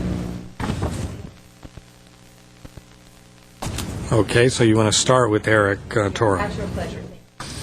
All right, then I'll call Eric Toro to the... 30 seconds. Thank you very much. As you know, my name's Eric Toro. I'm the president of the Glendale Association of Realtors this year. It's a 1,500-member association, and many of them are here tonight, as you read their names out. So they've ceded their time, but we're going to try to keep it short and concise and get to the point. We understand that you have not seen the report yet, and that you're going to get a lot of ideas from the Glendale Water and Power, and we're totally in support of the measures to conserve water, except for the proposal to require the point of sale. We want to be part of the solution here, and we really, really do. Some of the other speakers will flesh this out, so I'm not going to go into that right now. But today's market, as you all know, is a very difficult market for the real estate market. We have additional costs to the buyers. Freddie Mac and Fannie Mae are basically refusing to do certain things that they were willing to do previously with the REOs and short sales. Many of these costs are being passed on to the buyers, whereas before they could do them in another way.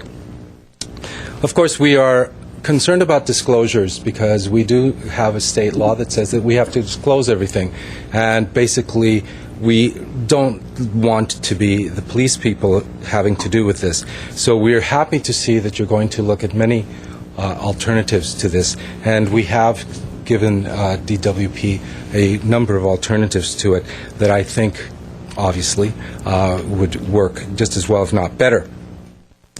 We are ready and eager to help in your education of the realtors, in your education of the citizens of Glendale, and to campaign our members and the community, but we are very much opposed to the point of sale requirement, and we would like to see it deleted and replaced with something else.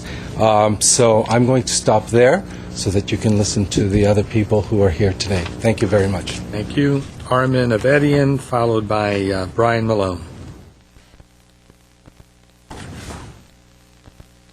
Good afternoon, Mr. Mayor, members of City Council and staff. My name is Armin Avedian. I am the 2008 president of the Glendale Association of Realtors. And for those who may question the intentions of the realtors, we are 100% pro conservation. In fact, we would like to think of ourselves as champions for the environment. We believe in conservation, and there are numerous classes and green designations which are educating and promoting the saving of our planet. We absolutely agree that steps need to be taken to save water, and we wholeheartedly support the entire proposal in front of you, except the last clause, which is the retrofitting at point of sale. This we feel is somewhat discriminatory towards buyers and sellers, and it affects the already battered real estate market. It creates tremendous liability issues for realtors, and with the predominance of short sales and foreclosure properties, it could halt sales due to lenders refusing to pay retrofitting costs even if required by the law. We do not wish to be an obstacle, just the opposite. We, the realtors, wish to assist with and be part of the solution. It is curious that, I heard that there will be some conversation with the realtors, but there has been no member of the staff nor any member of the Glendale Department of Water Power has approached us to open a dialogue up to this point. We live and work in this city, and we are directly impacted by this clause more than anyone else. We've had numerous meetings, have created subcommittees, and have put together suggestions and proposals, but it seems like nobody from the city has wanted to talk to us. Just to mention something about the Metropolitan Water District. This is a document which hopefully you will get a chance to look at. Maybe you have it already. It basically, this district, the Metropolitan Water District, is approximately half the size of California. For years, they had adopted the policy of retrofitting at point of sale. Every year, some of their staff acknowledged that the policy was not working, and by listening to a large number of realtors, finally, in January of 2009, in their Model Water Conservation Ordinance, which is this document, they dropped the point of sale clause. It has been dropped. In fact, the only mention of it is on page 14 of this document, under the heading of other measures available for consideration. So not mandatory. And if you go item 1, item 2, etc., all the way into item 2, section I, says water conserving plumbing standards, and it actually acknowledges, that as an option. So if I may take half a minute more, that's all I need. So, that has been dropped from the policy of the Metropolitan Water District. The greatest amount of water wasted is outside of the home in the form of irrigation, car and driveway washing. If we are serious about water conservation, let's drop the point of sale. Let's cut the deadlines for all homes to be compliant, and talk to the realtors. Listen to their ideas and use them to distribute conservation materials and educate the public with no further cost to the city. We will do it voluntarily. We'll distribute whatever you can put out for us. We wish to save water. Point of sale is not the way to go. Thank you. Okay, thank you. Ryan Malone, followed by Armic Avedesian.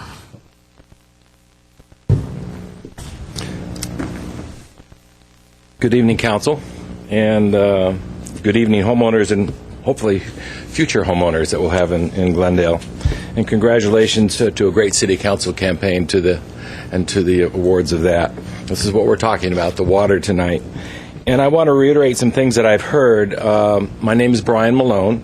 I'm an active realtor here in Glendale. I've worked in Glendale, in Burbank, in Pasadena, La Cañada, La Crescenta, and Los Angeles for over 20 years. I'm very much an active member, what's called for about 12 years now, for the California Association of Realtors as a realtor director, and volunteer to that, working with many of the private property rights and city and issues that come up on private property throughout the state. So I'm familiar, as many of my other colleagues are, with point of sale, with the issues that come up, sewers, water, everything. And so I thank you for this opportunity to speak and really provide, I think, some input that will help in the decision making. I think something I heard her earlier is that education is the key here, and I think there's some confusion. The Glendale Association of Realtors, of which I'm speaking on behalf of, really wants to look at a collaborative effort here. So I don't think I know that I'm speaking against point of sale, but not just get up and say, oh, just against that. I really want to show you that I think it's inefficient and ineffective, and it has proven such to be that.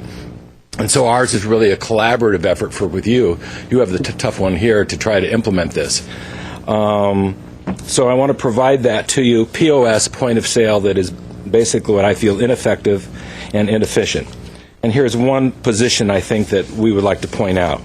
I'm not just speaking for Glendale, though I'm not going to speak to Burbank. I'm going to speak to Burbank and to Pasadena because we're all going through the same thing. All the city councils are going through this. It's all going throughout the region and the state.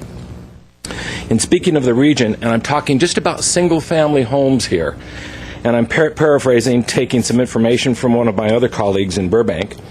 The Burbank community, of which I am an owner of a home in Burbank myself, and I'm a former owner of homes in my family here in Glendale and Los Angeles. The Burbank community, of which has over 18,000 single-family homes. In a 3-year span, Burbank has averaged a little over 500 sales in these types of homes in a 3-year span. If each home sold in one time, it would take over 36 years to retrofit all the homes. In addition, there are over 3,000 homes that have not retrofitted anything in more than 25 years. Total compliance may not happen in our lifetime. In the Pasadena community, fewer than 20 to 25%, if you follow that scenario, of the homes would be retrofitted. It would take about 40 years to do that. We have a number of our members there. If we could allocate a little bit of the time and just to do that, is that possible? So many cars. Why don't you wrap it up, Mr. Malone? Okay. In large, I just want to say that in Glendale, the stats that we have here is very small, and it would be a minute percentage again down in the area here. But we want a collaborative effort. The GAOR, Glendale Association, is here to help. We recognize that water is a priceless resource. But if the water ordinance is important enough to consider implementing, then clearly a community-wide approach is the most effective and efficient course of action. Right. I'm not even speaking to the burden, but just simply equitable. We would like to do a wide approach to that and work collaboratively with you. Thank you. Thank you very much, Ms. Malone. Armic Avedesian, followed by Laura Olaso. Good evening, Mr. Mayor, City Council, and the public. My name is Armic Avedesian. I'm a 30 years resident of Glendale, and also active business owner and active realtor in the city, and also member of board of directors for Glendale Association of Realtors. I'm just going to be brief. I'm just going to read over what I've written, so it's much quicker. As just stated, the point of sale requirements have proven to be inefficient and ineffective. If you are looking for a real solution and not just a lip service, we urge you to do one of the two things. Some of this might be funny, might be interesting, but there are things that has been done and could be done with a very effective way. The easiest and fastest and cheapest solution for Glendale Water and Power to provide each homeowner, apartment tenant, and business owner with a heavy-duty plastic bag. When filled with the water and placed in the toilet tank, this bag will cover 100% of the toilets in the community and help all residents achieve the goal of water usage reduction. This is something that has really been done in years past, and there are still some homes that they have these bags in use, in LA and also some in Glendale. This solution is far better and one then depend on one changeover when the property change hands. Again, it is easy, it is fast, and it's cheap, and it's effective. A second alternative to this required toilet retrofit of all property owners, not just those selling their homes or businesses, staff has said that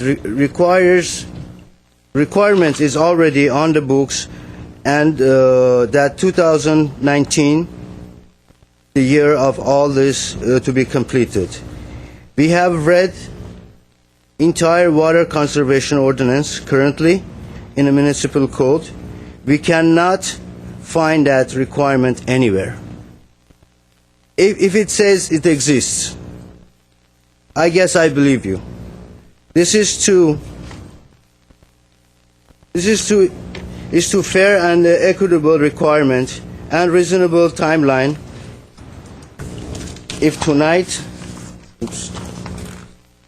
If you tonight direct the Glendale Water and Power staff to return to you with a program and timeline for making that happen, you will achieve a toilet retrofit much more quickly, and then really on a point of sale mandate. Let's work together as a community and make our road and water conservation efficient and effective one. Mandate of point of sales are not the solution. Thank you. Have a nice day. Thank you. Laura Lasso.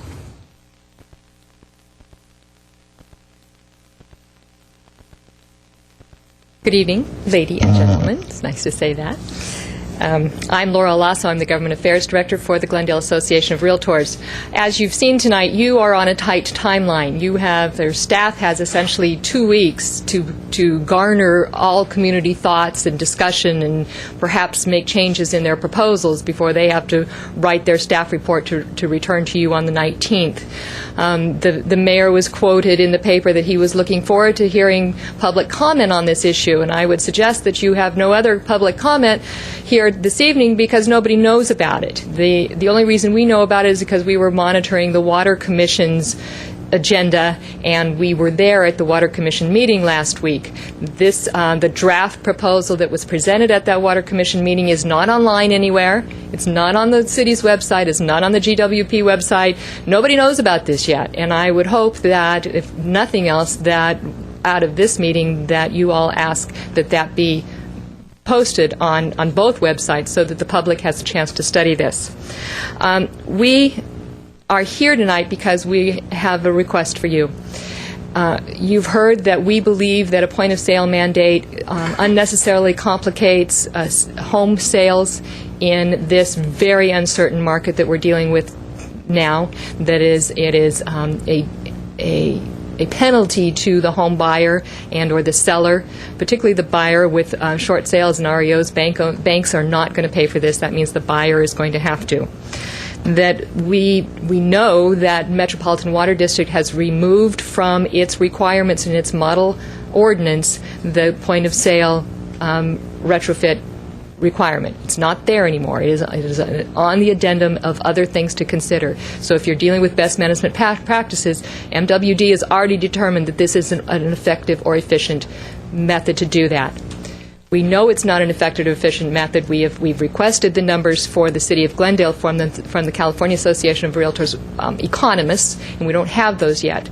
We do know that, again, as Armick said, City of Glendale, or City of Pasadena, it would take 40 years to reach fewer than 25% of the homes on a point-of-sale toilet retrofit mandate. In the city of Burbank, it's 36 years. So this is a very inefficient, very ineffective way to reach the goal that we're all looking for, which is conserving water. We ask that you this evening direct. We were pleased to hear that GWP staff was really ready and willing to speak with us, because we are ready and willing to speak with them. But I was pleased to hear Councilmember Najarian say come back with a variety of suggestions. And what we would really hope is that when we leave here tonight, you are saying, GWP staff, perhaps you ought to take that point-of-sale mandate out of her whole proposal, and let's save everybody a whole lot of grief and a whole lot of air and a whole lot of time, and let's not go there anymore. We will be working, discussing this with the Apartment Association, with the Chamber of Commerce. I don't know what positions either of them will be taking, but certainly this point-of-sale mandate is not only for single-family homes. It is in the current draft form for the sale of multifamily homes, the sale of all commercial and industrial properties, and that will impact a lot of people throughout the community in an inequitable way, where we can do this in a better, more fair, more efficient way. Thank you very much. Thank you. Next speaker is Aram Kazazian, followed by Evelyn Hansen. Good evening again. My name is Aram Kazazian.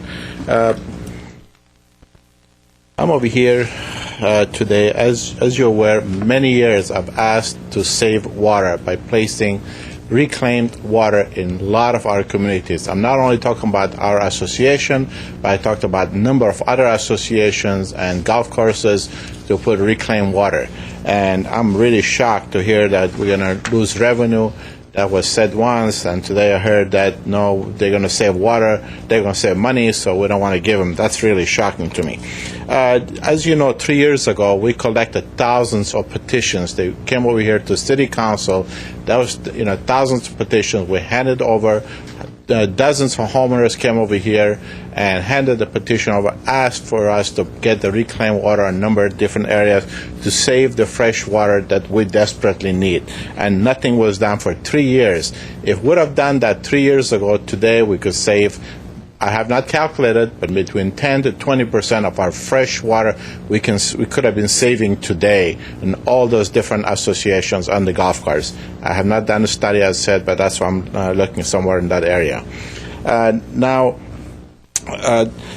going back to the fines, I asked that the $50 charge should be waived. There are a lot of people cannot afford it. Maybe if people have the money, yes, they can. But people in different areas, they cannot afford it. They're in trouble, financial burden is on, and it's very difficult to pay the $50. So that should be removed. Another thing is, anytime you use the water, we need to consider, not that the city is guilty, that we in this city did not do our job for many years, so we are the ones who should be punished, not the people. So, but we need to conserve water. Nevertheless, we have, and if a homeowner exceeds the usage of the water, and then the penalty shouldn't be 200% or 400%. What are we trying to do? Put him into bankruptcy? Throw him in jail maybe next time? Or what to do? Kick him out of the city? We don't want that. We are Glendalians. We need to survive. So 20% a penalty on the excess usage, I think that'll be more than enough to be able to correct it. And that should be also done over a 12-month period, not for every month. So 1 month you use more water, you pay the $500 fine, and then next month you were able to conserve and you have less usage, you should be able to adjust that. So that adjustment should be over a 12-month period of time. So at the end of 12 months, if you have been able to save sufficient your water to 10%, so you should be able to get reimbursed back your fines you have paid. There should be adjustment every month. So that's not what it should be. You collect the $500. Next month you are $300 shortage. You shouldn't be there. So we ask that should be taken into consideration, and commercial buildings should be waived. There's no way we can control that. Thank you. Thank you. Evelyn Hansen, followed by Nancy Kent. Thank you very much. This ordinance, we needed it last year. We wouldn't be in as tight a spot now if we had this last year. When staff is doing this ordinance, when the GWP or whoever it is that's going to be writing the ordinance proposed to you, please have them look at Building and Safety Code Volume 5, Section 1001.11 and 1001. I think maybe it's 0.6 or 0.8. I forget. I can email that to you. The new landscaping ordinance says that if water conservation, mandatory water conservation is put in place and landscaping dies, that we will not be prosecuted under that ordinance. It doesn't say anything at all about what you've heard me refer to as the stealth codes. Building and Safety Code Volume 5, 1001.11, which says you cannot have dried, dead vegetation in your yard. What's dead landscaping? It's dried, dead vegetation. So they don't come after us under the landscaping ordinance. They come after us under Building and Safety Code Volume 5, Section 1001.11, and the other one that I forget what it is. I'd also like to remind you that there are citizens in this town who know this stuff. Take advantage of us. We possibly know more than the guys you're having do this. At least we know we can know something about it. I am what I call an active environmentalist as opposed to an environmental activist, and an active environmentalist does it. We educate people about it. We don't require it. We're not in favor of passing laws for it. I'm not in favor at all of a mandatory retrofit on buildings. If I can use an Al Bundy flush toilet and still save 30% on water, why not let me do it?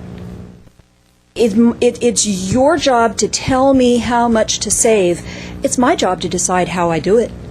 How is it your business to tell me how to do it? I can put a gallon water jug in my toilet tank, in that Al Bundy tank. I can take it out when I want to. I can leave it in when I want to. That should be my choice. I like Aram's idea about not penalizing someone immediately. We have a 2-month cycle.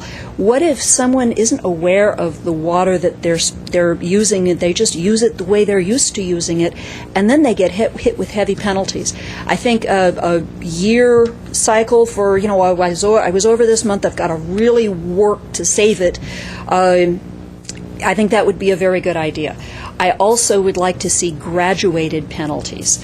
The first time someone is over, because they're just not used to doing this. They're used to leaving the faucet on while they brush their teeth. They're used to leaving the water on while they wash their dishes. Give them time to learn with small penalties at first that escalate if they don't learn. Thank you. Thank you. Nancy Kent, followed by Lynn Barton. Nancy Kent, resident of Glendale. The Los Angeles Times, Saturday, April 25th, page E3, had a short article about Los Angeles titled, How the Rationing Will Work. It mentioned in Los Angeles, effective June 1st, sprinkler usage will be restricted to Mondays and Thursdays, but you'll be able to hand water or use drip irrigation any day of the week before 9 a.m. or after 4 p.m. I hope that Glendale will consider restricting the number of days automatic sprinklers can be used. I noticed a high percentage of sprinklers put lots of water on sidewalks, streets, and driveways, and many people use them every day. Regarding the 6 p.m. starting time that one can water in the evening, for hand watering, I would hope that could either be left at 5 or even changed to 4 o'clock, as is happening in Los Angeles. It's not important what time you set for automatic sprinklers, but for hand watering, especially in the winter, I know you don't have to water so much in the winter, but it's dark at 5 o'clock in the winter, so if you can't start watering till 6, you're watering in the dark. Last point. A recent letter to the editor in the Glendale News Press pointed out it's not right to impose an across-the-board 10% decrease on people who switched to zero-escape plants years ago and have conserved water in other ways for years. Is there any way to accommodate this in the new regulations so that we are not punishing good behavior? Thank you. Thank you. Lynn Barton, followed by Herbert Milano. Mr. Mayor, council members, my name is Lynn Barton. I'm a private citizen resident of Glendale. Regarding the water rate changes, which GWP may recommend for the purpose of encouraging or requiring water conservation.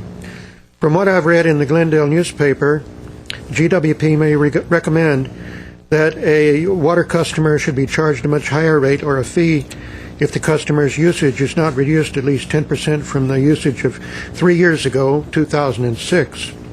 Such a plan would not be fair to all customers because there are valid reasons for one customer or another to need to use the same or even more water than was used in 2006. I refer you to my own household for one example. In 2006, there were 2 or 3 persons living in my house. I don't recall when the third person moved out. 2 weeks ago, there were 7 persons. Today, there are 6.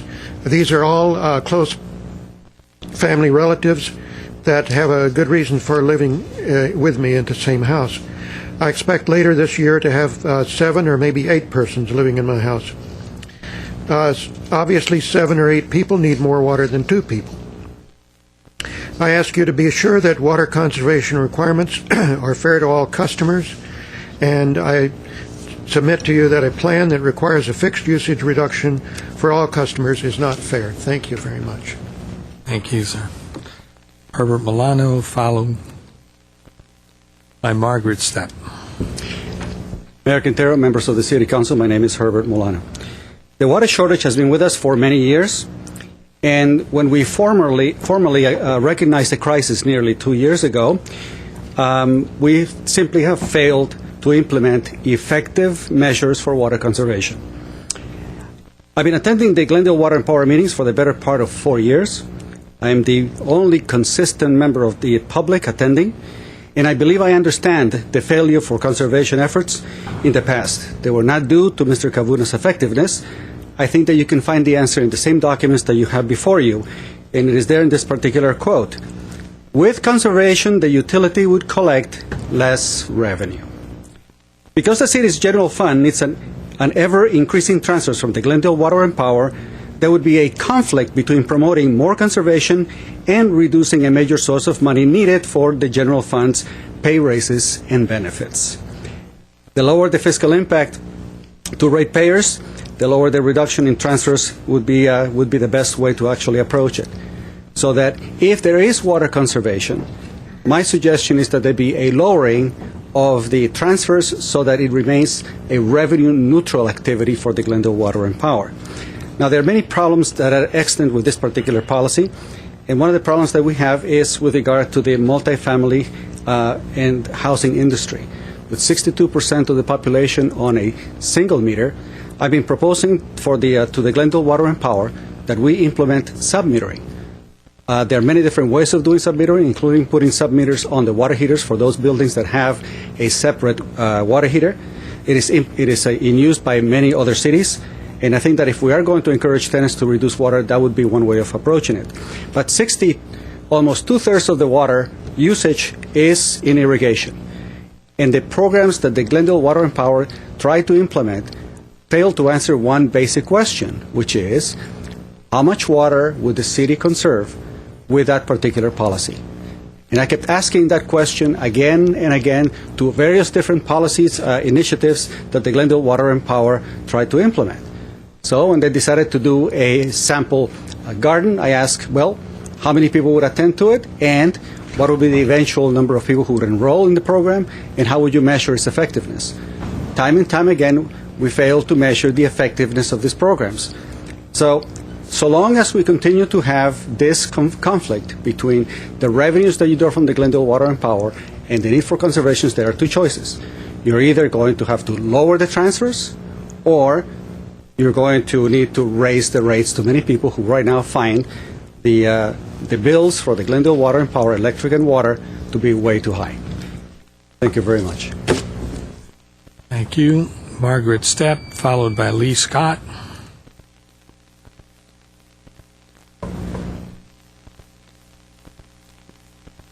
Good evening. My name is Margaret Stepp, and I'm here to speak about future possible water restrictions for individual homes. I am fully in support of conservation of California's limited water resources, but I'm asking for fair treatment for those who have been using strict water conservation methods for many years. This has been referred to before. They should not be discriminated against. An across-the-board cut of 10% will reward those who were using excess amounts of water in 2006 or whatever time period is selected, and punish those who were using water carefully. People who have been thrifty with water usage have saved far more than 10% over the years and are making an ongoing significant contribution to the water supply available to everyone. To be fair to those who have already made these contributions, Glendale needs to adopt a regulation, perhaps like the one the gas company uses, which mandates the same baseline allocation for all. I've lived in Glendale for 30 years and have been a California resident all my life. As we all know, this is not the first time that California has had a water shortage. I remember serious droughts as far back as the 1970s. In the 1991-92 drought, the city of Glendale had a water rationing program. Those of us who have lived through those water shortages learned how to cut back on water usage. Many of us accepted the fact that we live in a semi-desert area and continued to use water very carefully, even after the restrictions were lifted. The result is that we have saved water daily for many years. For us to cut back another 10% is much more difficult than it would be if we'd been wasteful until forced to cut back.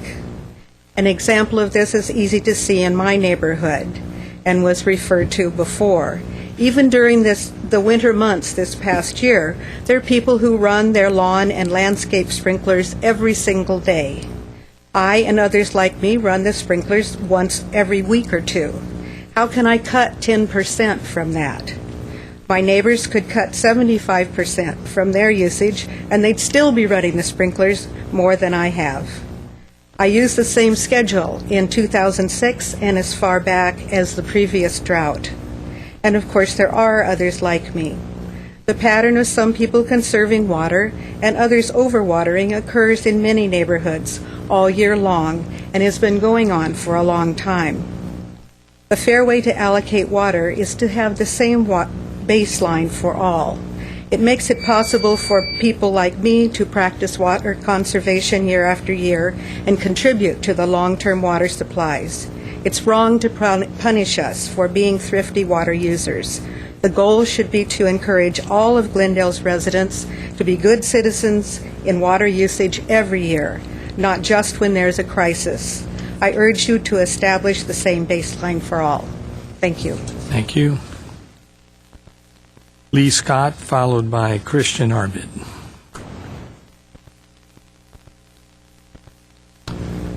Good evening, Mayor and Council. My name is Lee Scott. What she just said, I agree. It's just what I was going to say. I think a 10% across the board is going to penalize those of us who have been conserving.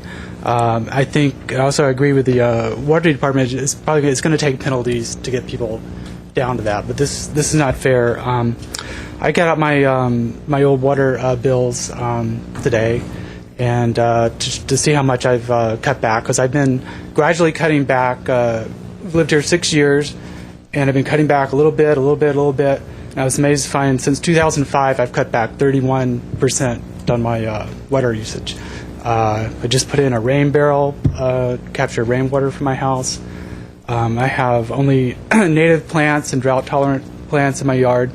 It's a hillside area. I think about maybe 10% of my yard now is bare ground because I've just kept cutting back, and just about as far as I can go now. Also, because I'm next to a brush area, I feel like I got to keep some greenery directly around the house. So I feel like people like myself have been doing our part. The people down the street, they got a nice green lawn. They're watering the sidewalks when it's 90 degrees. They're not going to have any problem cutting back 10%. But I can go another 10%. But if it comes up again, then definitely my yard's going to be dying off, and we'll be suffering. And I also worry about the ramifications of being in the brush area.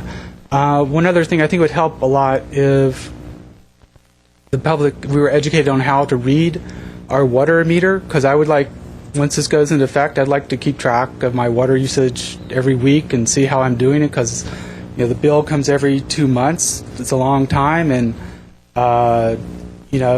most of the water usage is in the summertime, and like by the time you got it figured out, the watering season's about over. So maybe, like someone else said, it should be over a year, but at least we could figure out a way to read our meter. And one more thing is, recently they changed the format of the water bill, where it's like a bar graph, and there was more information before. Now it's kind of, I can't look at that, and it's like, I can hardly tell. I used less this year than last year, and you just have the numbers. Now I got to get my calculator out and figure it out, like I did today, what my daily usage was. They're not including that on the bill anymore. Thanks. Thank you. Commissioner Harbid.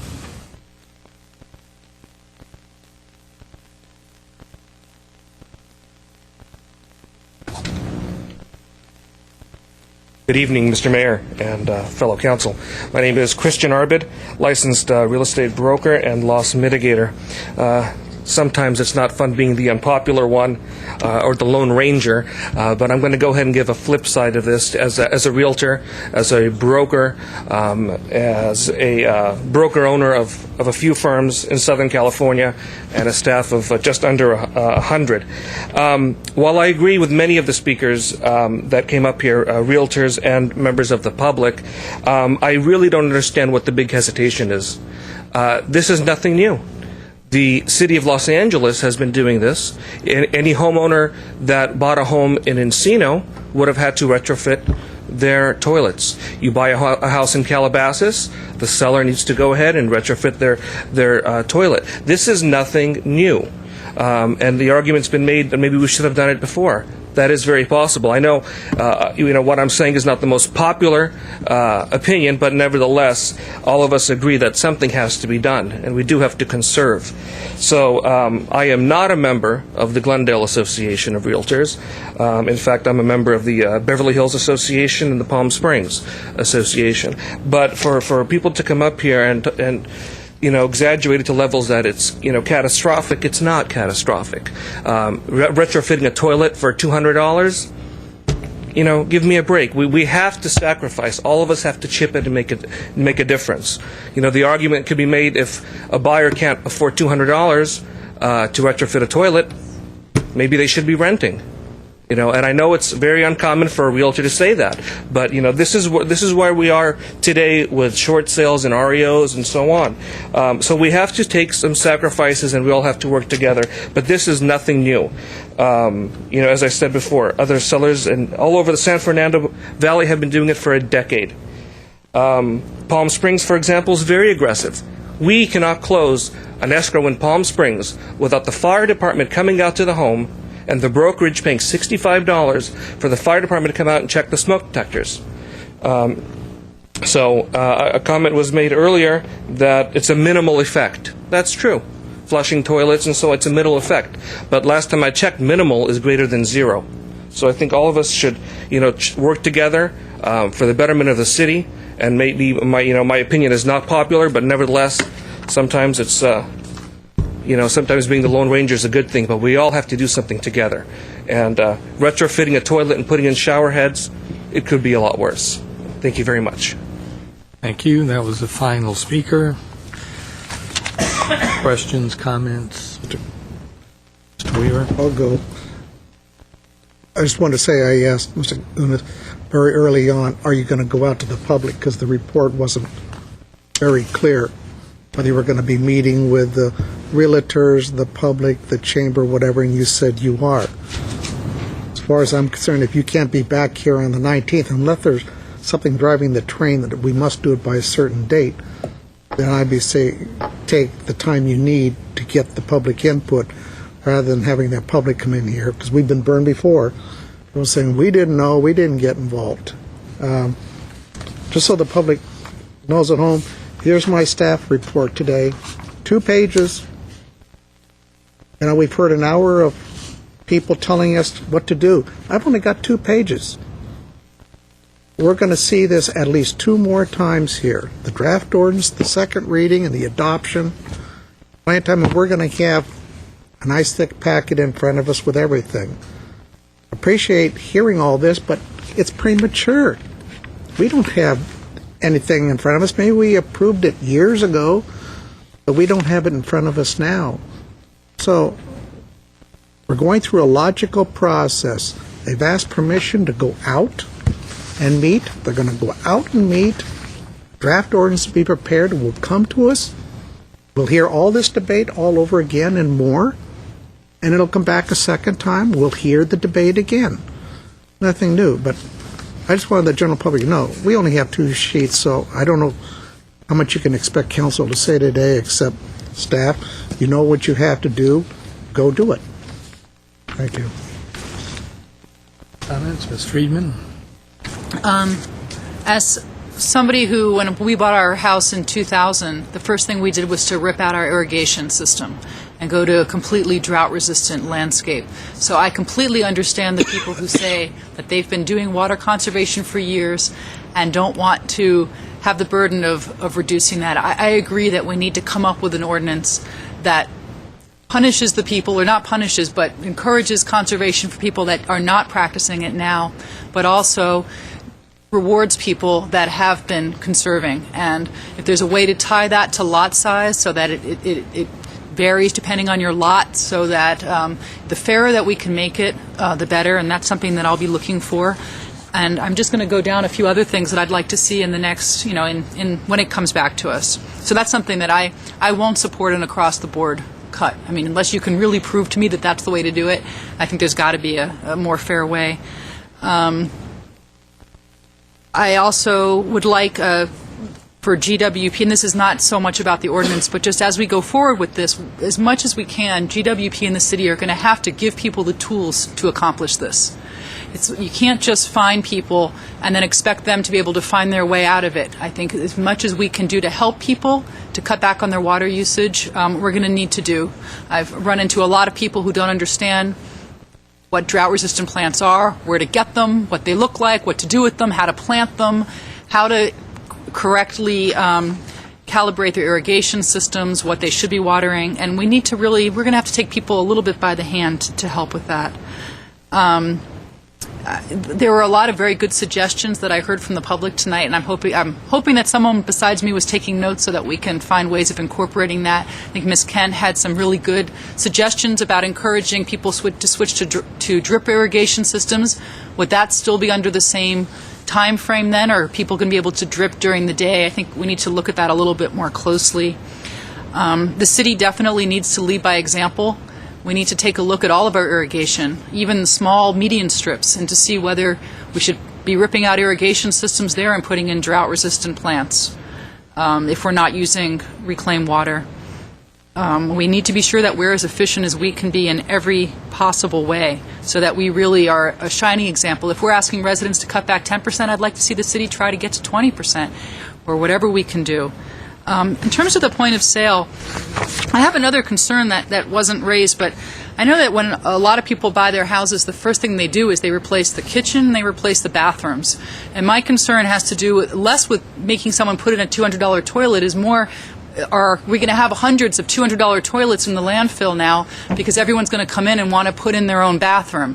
So I'm wondering more about this in terms of the real efficiency of it and whether this is really going to get us to where we want to be, or if it's something that we need to look at.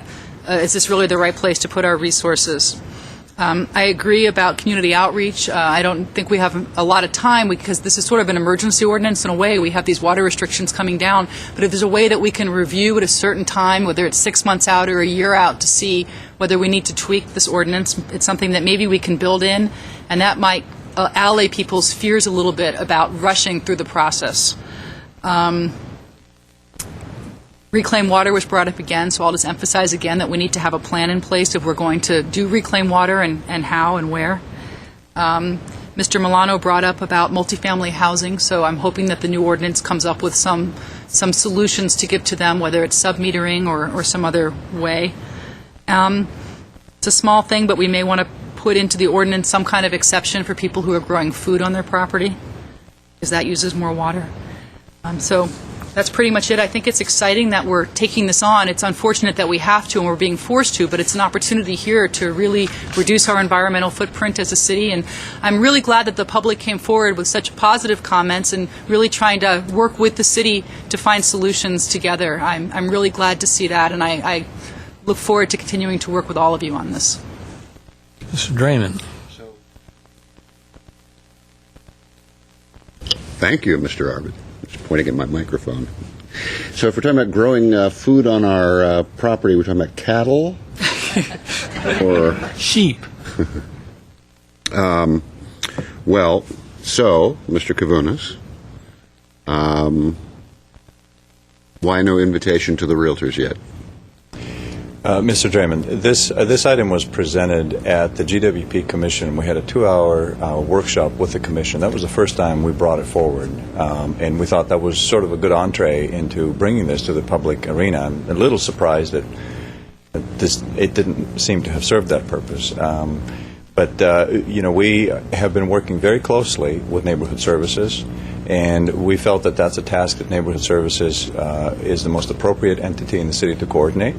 I believe Mr. Sam Engel's here tonight, and that's sounds like the buck was just passed to you. No, nothing that hasn't been pre-discussed and predetermined, and we go with what Mr. Engel believes is the right approach. Well, of course, I'm kidding a little bit. I think what you hear tonight from the Association of Realtors is a clear desire to work with the city.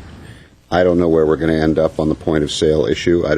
I haven't heard from all my colleagues, and I'm not ready to sit here tonight. Mr. Weaver held up 2 pieces of paper. I'm not ready to commit one way or the other on it. I am absolutely committed to hearing what our Association of Realtors has to say about it and to consider that. We heard a opposing opinion expressed by Mr. Arbid, but I need to hear the information, folks, before I can sit up here and even begin to telegraph how I'm going to vote. I don't like to do that anyway. But in any case, I know we're going to get the input from the Association of Realtors, and I'm very happy about the tenor tonight of what we're hearing. That's exactly what we need in this city, and it's exactly how we should be moving forward on issues that are controversial. We get our stakeholders together, and we move forward to create good policies. But I want to make sure that we are going to be meeting with them, and that their invitation to the dance isn't lost in the mail somewhere. The issue of notification keeps coming up as a recurring theme here. And I know we tend to hear that here on council a lot. Well, we didn't hear about it. We don't know about it. We dare not make that mistake here. This is too important an issue. So, I think Mr. Weaver alluded to that too when he was talking about when this is coming back. We need to make sure we take sufficient time to get the public input on this, to get the notification. Without that, we're not going to get the public input. And to let Mr. Quintero or Mayor Quintero off the hook, Ms. Lasso, I'm the one that said in the paper that I was anxious to hear from the public, and I am. However, I knew that tonight was not the night. We're not voting on an ordinance tonight. Nonetheless, we do need as much input on this as we can get. So it's going to be a coordinated effort between the public who wants to volunteer, the public that has expertise in these areas, our own staff that has expertise, and then our wonderful policymakers who will try very hard not to fall over our own shoelaces and mess it up. So, in any case, I just want to thank you, Mr. Kavunas. I know the level of effort that you put into these things. So, and to Mr. Steiger at GWP. Thank you, Mr. Mayor. Mr. Starbird, you had a comment? Mr. Mayor, let me say that we do know how to do public outreach. We have in the past, and specifically on projects like the park and library impact fees. The Board of Realtors engaged with us in a very productive fashion. And that's the kind of process we want to see here, where by the time you get a package presented to you, it has been significantly vetted in the public arena with a tremendous amount of input. So when we come here to you, the thing that you're not hearing is nobody told us about it. And obviously, there's a feeling that hasn't happened at this point. We'll ensure that that is first and foremost, that the schedule, we need to have a timeline, but first and foremost is going to be engaging the public in the kind of dialogue that we need, so when we bring you a package, we've done the kind of responsible vetting that you expect on. Well, and on let's all the make sure, though, that I'm not speaking just about the Glendale Association of Realtors. I'm talking about the public as well, and where we generally tend to hear those comments up here as a council deals primarily with the public. That's who we hear that back from a lot. No, we hear you. I just wanted to point out, because I think somebody asked or made a comment, I just want to point out that the new community garden in Monterey is using reclaimed water. So it's not, so they themselves are going to be water thrifty. Sorry. In addition to everything that my colleagues have mentioned, it looks like one of the areas of contention that we're going to have is this whole issue of from what level do we ask you to reduce, whether we're dealing with baselines, do those baselines take into account size of property, number of people residing in the home, other uses. For instance, I think people who are on kidney dialysis machines use a lot of water, if I'm not mistaken, for those machines. Versus the 10% cutback.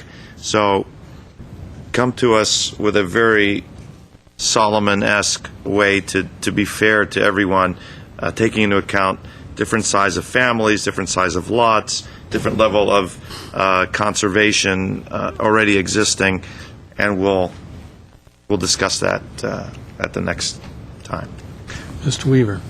I just wanted to suggest to staff, somebody talked to the people that run the marketplace.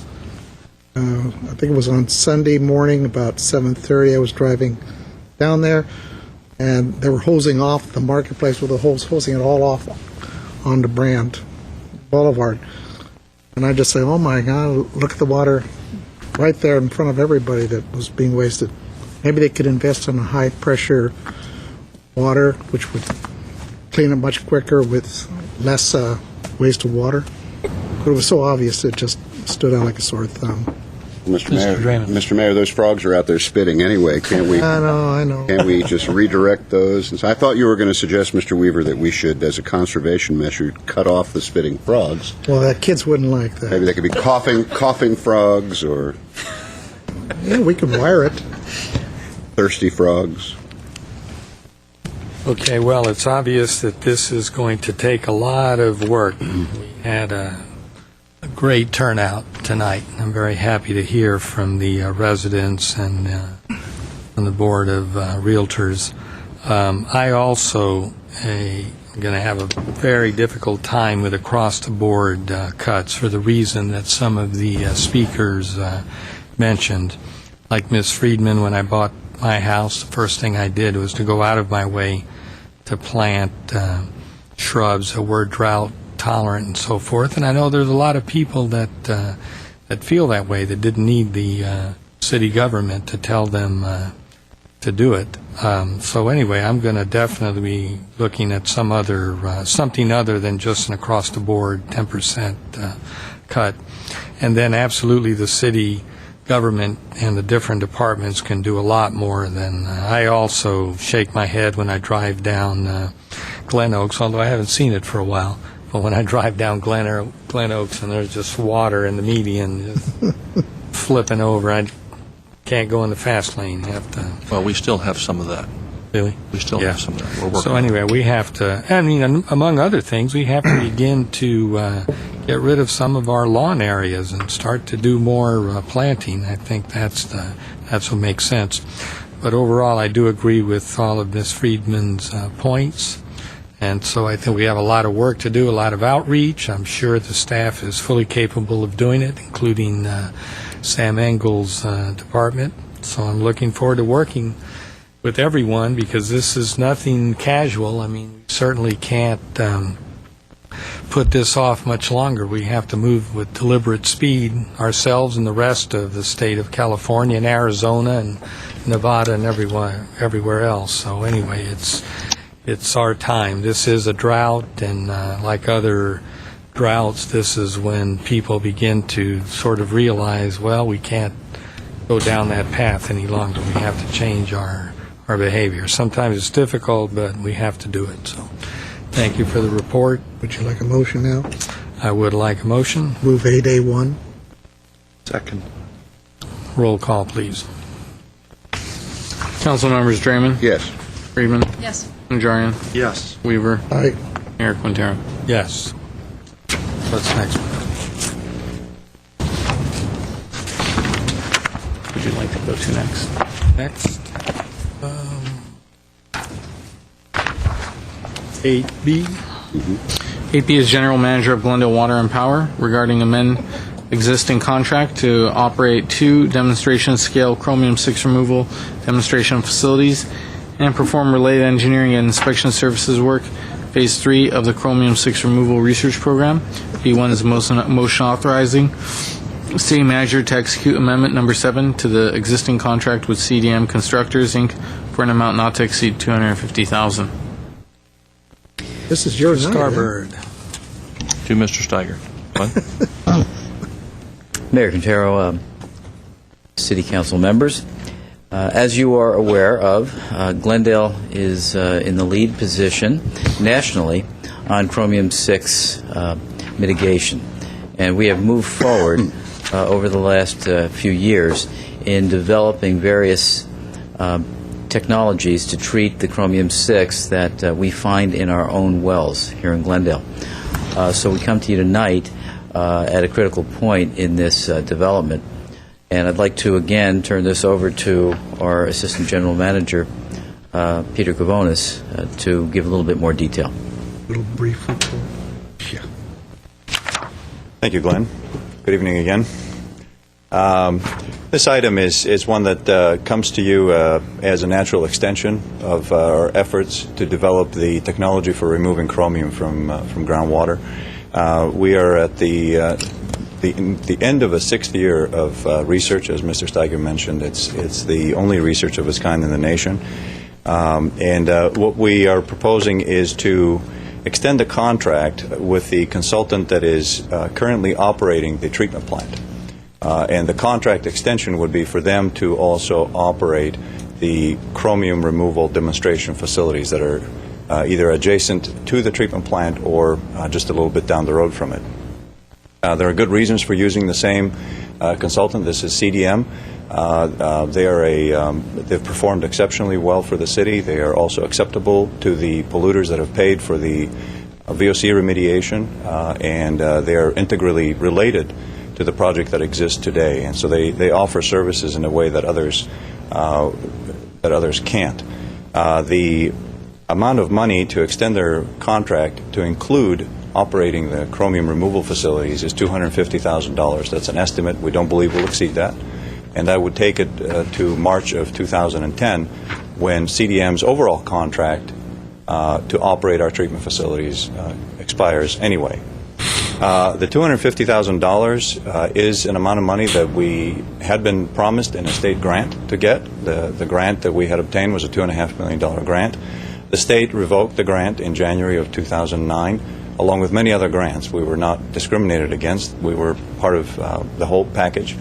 From our point of view, the state will reinstate the grants. They've issued their second successful borrowing to replenish funds used for grants and in the state, and they've started refunding some of the programs they had previously committed to.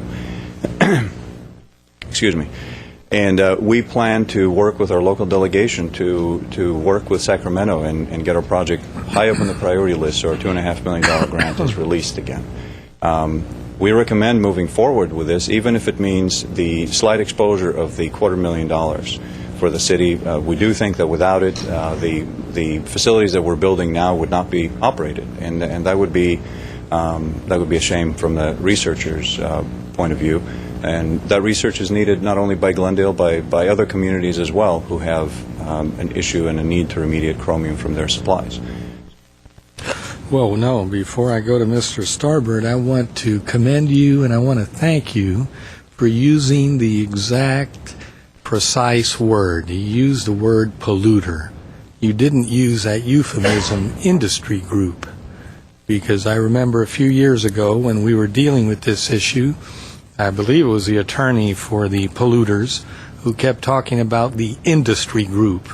Well, that industry group, in fact, did pollute the entire San Fernando Valley for many, many years, and now they have paid something into a fund. I seriously doubt that it would ever be enough to recover the harm that they did. Anyway, thank you very much. As a water professional, you used precisely the right word, Mr. Starbird. I'll try and work it into my comments here as well. I'm not sure how, but I'll work at it. Peter, it might be useful to mention the importance of this treatment to our continued utilization of water from the San Fernando Aquifer and how much that makes up of our annual water usage. Thank you, Mr. Starbird. The research that we're doing dovetails very well with our groundwater production, as Mr. Starbird alluded to. The research is actually removing chromium from our groundwater supplies. So while proving that technologies will work, it's at the same time continuing to make our supplies available and suitable for public consumption. About 25% of our usage. And it's about 25% of our total demand is met from groundwater production in San Fernando. And we should note that until about 11 years ago, when that plant went on production, we had not been using it, and as a result, our met usage was up another 25%. So that has reduced our reliance on metropolitan water. Chrome-6 became kind of a secondary threat to that source.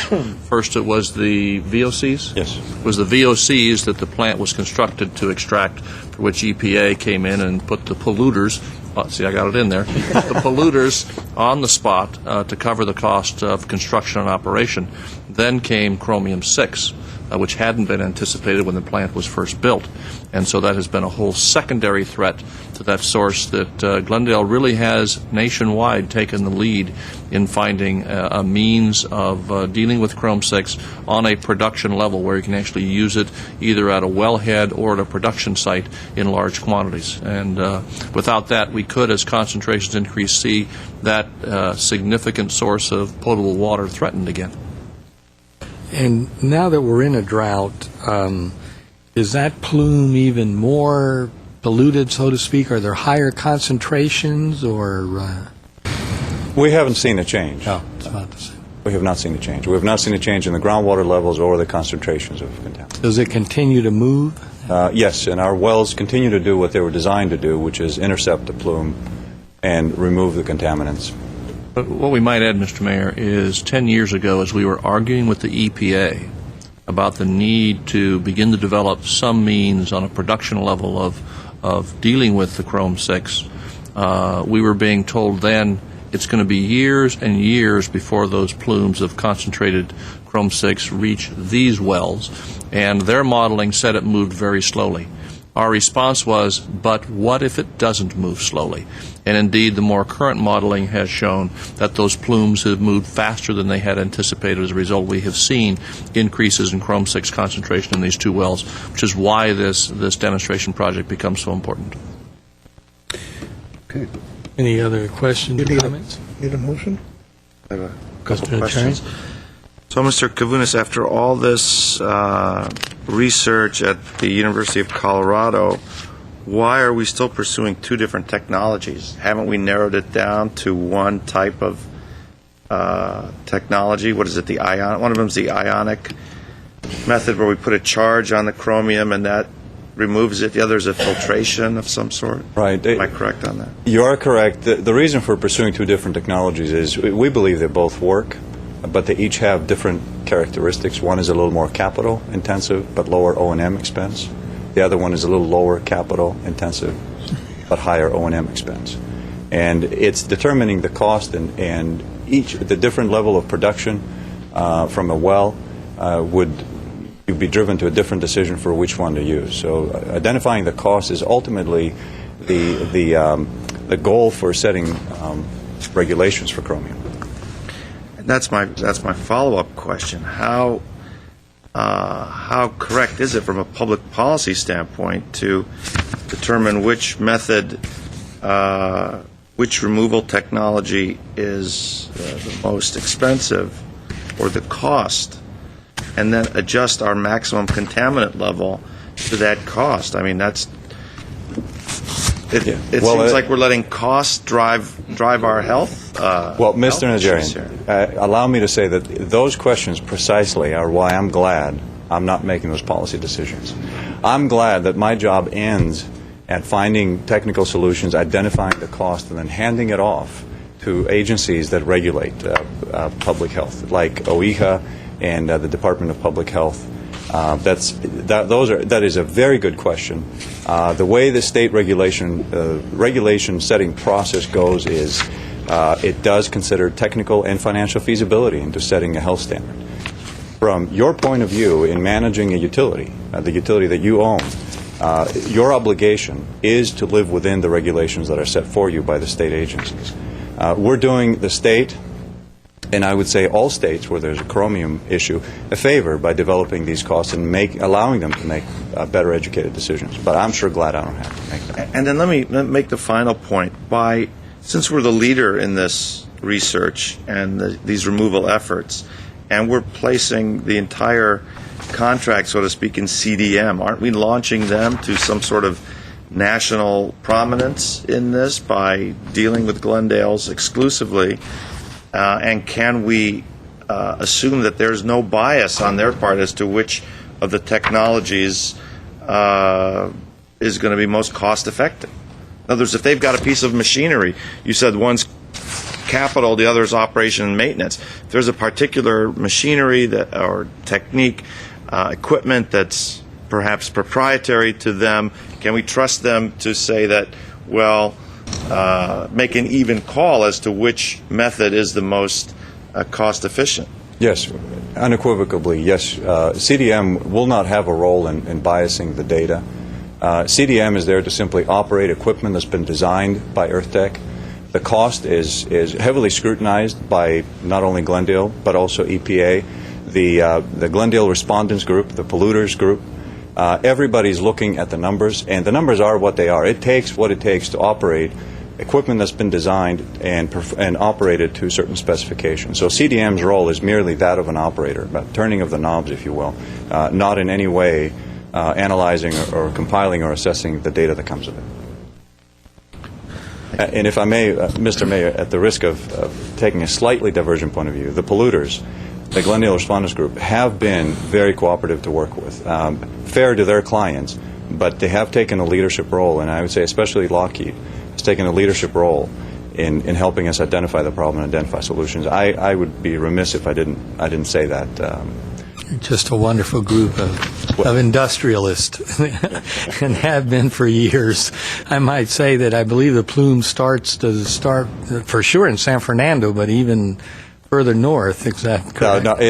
It starts in Burbank. It was really driven by World War II airplane production. But I thought it included some of the plants further up north. No.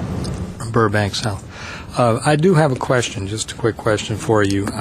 When we had that hearing years ago, the federal government and the state government had not given us a clear definition of chromium-6 and its effects on humans, et cetera, et cetera. Has there been more research? Has it become more clear as to what humans can tolerate in terms of chromium-6? At the federal level, the National Toxicology Panel concluded their study in 2007, and their study result was that chromium-6 is a carcinogen with the potential of causing oral cavity cancers. The level at which it is a health threat has not been released by the state yet. We thought they would have released it a couple times now. We got into discussions, and every time there was input by a lot of groups, and they backed away from it. At this point, they have not released the level at which human health is at risk. Okay. Any other comments? Like a motion? Please. Move 8B1. Need a second? Second. Roll call. Council members Raymond? Yes. Friedman? Yes. Najarian? Yes. Weaver? Aye. Mayor Quintero? Yes. Thank you. What's next? And 9A, under hearings, is Director of Planning regarding Glendale Register of Historic Resources Listing and Mills Act contract for the property at 955 Rosemont Road.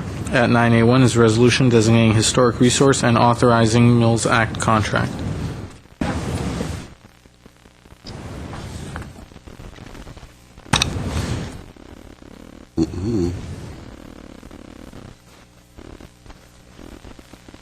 I'll open the public hearing then.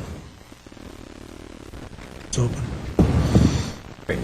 You can relax. Tonight we have two properties that have been nominated by their owners for placement on the Glendale Register of Historic Resources, as well as for Mills Act contracts. Thank you. And we can say safely that the owners of both of these properties would not be included among the list of Glendale's visual polluters, Mr. Mayor. So I throw the word in for your pleasure. 955 Rosemount Road, and there we go. Both of these properties, coincidentally, are located in the historic Rossmoyne neighborhood. Interestingly, they kind of straddle the Depression, and we're looking at them in non-chronological order. 955 Rosemount was built in 1934. You can see it located in the map on the right, just on Rosemount up in the hills above Mountain Street near Sinaloa Drive. And it's a lovely Spanish colonial revival style house. It was designed by a notable architect. I think it's an interesting house. It took me a while to kind of come to appreciate it, and as I looked at it more and more, I saw that it really played with some of the simple volumes and forms associated with the style, and did that in a way that really gives it a kind of a playful interplay of volumes and textures, and the shapes of the arches that you see over on the right side of the picture interplayed with the large picture window. I can't say for sure that its austerity is a result of its being built just after the Depression. It certainly has some lovely historic features. Pretty much every wood window and every feature that we expect on our Glendale Register properties is intact on this property. In here we just have a few shots of the backyard and the back facade of the house. The yard itself has some very interesting stonework that we don't always see in this neighborhood this far south, and that's included as part of the designation. The house was designed by Milton J. Black. If you're not familiar with his name, he did a bunch of properties, mostly in the Los Angeles area, but also throughout Southern California. The most famous building he did is down on the right, so he was capable of doing hot dogs as well as great Spanish colonial revival properties. And he's probably most famous for his streamlined modern buildings, including the Mauritania apartments that are on Rossmoor in Los Angeles. Very interesting architect. It makes the level of this nomination rise a little bit. We don't know of any other Milton Black buildings in the city, so we can't say that it's significant for its association with him unless we had further research. Definitely an architect of interest in the region. The Historic Preservation Commission looked at this in January and voted unanimously that it met criterion D in that it contains outstanding features associated with Spanish colonial style. The applicants are also applying for the Mills Act contract as well as the nomination. One more thing I forgot. When the commission looked at this house, they did express some concern about the garage doors, and this is becoming a recurring issue at some of our nominations. The upper left photo shows the doors as they were at the time it was nominated, and the commission considered it. The doors were painted white. They're non-historic metal doors. The commission felt the doors themselves looked okay, but the white kind of drew a lot of attention to them. They asked the applicant before tonight's hearing to repaint those after consultation with us, and we think they look much better. Hope you agree. All right, I'll open the public hearing. Evelyn Hanson.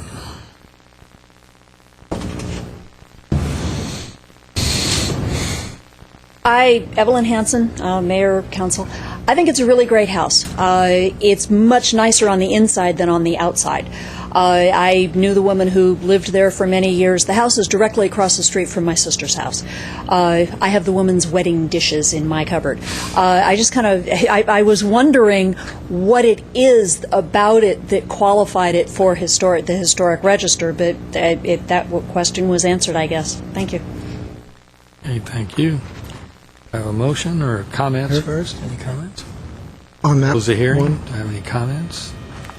Mayor, I'll move 9A. 1. Second. Any comments? I'd just like to say I do appreciate the playful, what was the playful interlude of the arches with the picture window. Mr. Mayor, I see that. I'd like to inquire why Ms. Hanson has the owner's dishes. I didn't want to go there. Florida. Okay. Thank you. Yeah, it is a beautiful home, and I'm glad they've chosen to do this. And I'm also glad they painted the garage doors. Absolutely needed that. Okay, roll call, please. Council members Raymond? Yes. Friedman? Yes. Najarian? Yes. Weaver? Aye. Mayor Quintero? Yes. Next. B is Director of Planning regarding Glendale Register of Historic Resources listing and Mills Act contract for the property at 1117 Rossmoyne Avenue. Add B1 is resolution designating historic resource and authorizing Mills Act contract. And tonight's second nomination was also unanimously recommended to you by the Historic Preservation Commission at its February hearing. This is in the earlier part of the Rossmoyne development from the 1920s, and you can see it located on Rossmoyne Avenue right near Cabrillo Drive. And this house was built in 1929, and we have kind of a considerable difference in its historic appearance, and I think it's interesting to see these on the same night, where we see how the Spanish colonial revival, especially expressed in Glendale, can really be all over the place. There are a lot of different elements. Every house looks a little bit different, and this one really pulls together a lot of the very most interesting elements of the style, with the smooth stucco surfaces and the punched window openings. And this is one of the rare houses that when a nomination comes in, we actually have a picture as it was just after it was built. And you can really compare back and forth between the two pictures, and you see the owners over the years have really kept this place intact. There are a few shutters that you see on the second floor in the upper picture that were removed, but otherwise I think it's pretty much the same place. Here are some of the details. You have this great, in the upper left, this great massive bracket that's holding up that second floor projection, and then down to the kind of light fixtures with that punched metal fixture. It's very intact, and the current owners are taking great care of it. Here are some of the side facade features. It's a corner lot, so we really have two street facades, each of them having really interesting details. This pointed arch you don't see all the time on these Spanish revivals. And on this property, we also had an issue with the garage door. And in this case, the Preservation Commission felt that the picture at the bottom left shows that door, felt that the door itself was inappropriate. And because these owners have applied for the Mills Act, it gives us some ability to work with them over the years that they're gaining the property tax benefit to make changes that we think are going to be enhancing to the building and to the neighborhood. So the owners have committed as part of their contract to replace this door, and we'll work with them to find something that's more appropriate. And there's a better picture of the garage door. And again, the commission found that this meets Criterion D as an outstanding example of the style. What's interesting is Criterion D has two parts, one of which is that it could be one of the best remaining examples in its neighborhood. Rossmoyne is so chock full of great Spanish colonial revivals, it's hard for us to single them out. So we don't often use that designation in this neighborhood. That's it. Thank you. Mr. Draymond. Mr. Platt. Yes. I think you should elaborate. I'd love for you to elaborate a little further about why the commission is working with them on, in the previous case, the color of the garage door, and in this case, the style of the garage door, because one of the things we hear very often from the public, from those few people who have anecdotal stories and try to blow them up into a campaign about why historic districting in general is not a good thing, that Big Brother is telling you what kind of doors and doorknobs and paint and so on. And we try to explain that is not what happens, but of course there is a distinction when someone, in this case two individual homeowners, are applying under the Mills Act. So I'd like, for the record, if you could, to please explain that. Sure. The Mills Act is a state program that allows certified local governments to give property tax reductions to owners of certain historic properties. In Glendale, that reduction only applies to owners of Glendale Register properties. The Mills Act program is voluntary. To receive a tax benefit, we certainly expect something in return that's going to enhance the quality of the streets and the property itself. And we would never ask someone in a historic district to keep their home to the same level of preservation necessarily as one that's under the Mills Act. It's basically the highest level of preservation that we have in the city. and it's a completely voluntary program. If the owner chose not to want to change their garage door, we could say, well, we choose not to offer you the property tax reduction, and we wouldn't enter into the contract. The difference between these two houses was that the garage doors on the first house kind of had more of a physical resemblance to traditional doors. They had vertical slats that could look like wood. It was also an overhead door instead of one of these segmental roll-up doors. I think the problem with this was also the closeness to the street and the fact that it had these kind of windows at the top just made it look very much like a non-historic door. Close the public hearing. Comments? Yes. Weaver?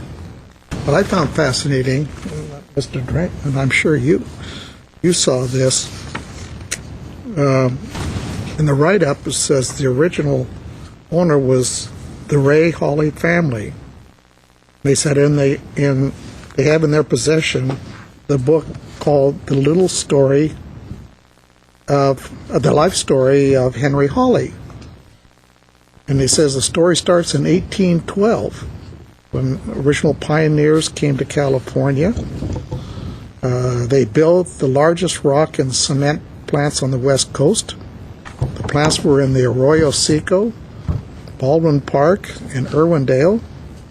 They were the contractors that built the foundation of the Los Angeles City Hall, the levees on the bank of the San Gabriel River, drainage canals in Wilmington, West Adams, Culver City, and Chino. And they said they love flying. And in part of it says it was passed on by Ray Hawley's grandson that they were good friends of Amelia Earhart, and she would stay at this house after flying into the Glendale airport. And of interest is that when Amelia needed extra money, she drove a truck hauling rock and gravel. Probably with it. Amazing. It is. Amelia Earhart lived there and hauled trucks loaded with rock for the foundation at LA City Hall, maybe. Fascinating. It's a beautiful home. I drive by it all the time. And that brings up the point, which when you talk about the heavy stories, we ought to be getting them into the public library. And this goes back. Nobody would have known this. People have these records all over Glendale, and we're still not capturing them like we should. So, well, fortunately now, Mr. Weaver, we're capturing the oral histories, too, in the library, which people can do. I think you better get to these people to tape record or do something to keep the records intact. That's all my comments. It's a beautiful home. I drive by it all the time. Very happy to see it go into the register. Comments? Just a question. I want to know whether Evelyn Hansen has Amelia Earhart's dishes. Or her boots, maybe. No, but I might have the Board of Realtors listing for it. Okay. Last time it was sold. Okay. Let's not encourage interaction with the audience. You need a motion? Yes, I need a motion. I'll move 8B1. Second. Roll call, please. Council members Draymond? Yes. Friedman? Yes. Najarian? Yes. Weaver? Aye. Mayor Quintero? Yes. Brings us back to oral communications. Discussion is limited to items not part of this agenda. Each speaker is allowed 5 minutes. Council may question or respond to the speaker, but there will be no debate or decision, and the matter may be referred to staff through the executive director for an investigation or report. City manager in this case, I apologize. All right. I have Yegor Pogosian, followed by Herbert Milano. Mr. Pogosian is not in the room. Herbert Milano is also not in the room. Evelyn Hansen, followed by Margaret Hammond. Oh, good evening, Mayor Quintero and Council. Mr. Draymond brought up something that reminded me. I have in my basement, I think stabilizing a table leg or something, a box from the Glendale Board of Realtors. When they moved to computerized records, they threw out all the old listings. And my father thought that was absolutely horrible. So he was out garage sailing when they were, on a Saturday morning, when they were taking all the listings out, and he grabbed them all. I know where one box of them is, so I may have the listing for this the last time it was sold. Evidently, they kept the last listing for whatever house, and then they would replace it every time it was sold. So I can give those to somebody if you want them. Just let me know where to take it. It will be one more box out of my basement. And Mayor Quintero, you will be pleased to know that I was reminded of something earlier today, and I'm going to speak about polluters. But I have no PowerPoint presentation. I'm sorry. I know you wanted to see that. Someone mentioned the swine flu that's going around earlier. Most people don't know about the swine flu. It's so scary because it's moving so fast, and normally flu hits the very young and the very old. This is hitting people in their 20s. It's ignoring the very young and the very old, but it is hitting like young men in their 20s. Swine flu also is a misnomer for several reasons. Now, y'all know that, like, I'm into this animal stuff, right? So anytime you have something being blamed on animals, especially farm animals, I can get into it. It's a misnomer for several reasons. One, there has not been one pig, swine, porcine animal that has been affected. It's been every one of them has been humans. It should really be called the Smithfield flu. Have you ever heard of Smithfield Meats? There's a Smithfield pork farm just outside of the town in Mexico where this originated. It originated on that farm. That farm raises 15,000 animals a year in their farming. Can you imagine the stench of 15,000 pigs all together? I got 5 pigs, and that's more than enough for me. We'll be harvesting 2 of them later this year.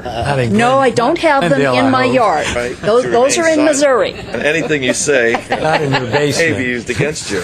No, they're not in the basement. They're in Missouri, with the cows and the sheep and the goats and the chickens and the turkeys and the geese and the ducks. So it should be called Smithfield flu. And the flu is genetically a mix of flu virus genetically flu from humans, pigs, and avian flu. So calling it swine flu and getting people all scared about swine isn't really reasonable.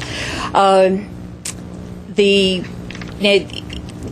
you get the kind of filth that comes on a factory farm, you get this kind of problem, and we see it over and over again. There was the E. coli outbreak that was caused by, and Ms. Freeman, this kind of goes to your community gardens, using reclaimed water on food, on fruits and vegetables, unless they're going to be washed really, really well, is not good. The factory farm industry for cattle is what caused the spinach E. coli outbreak.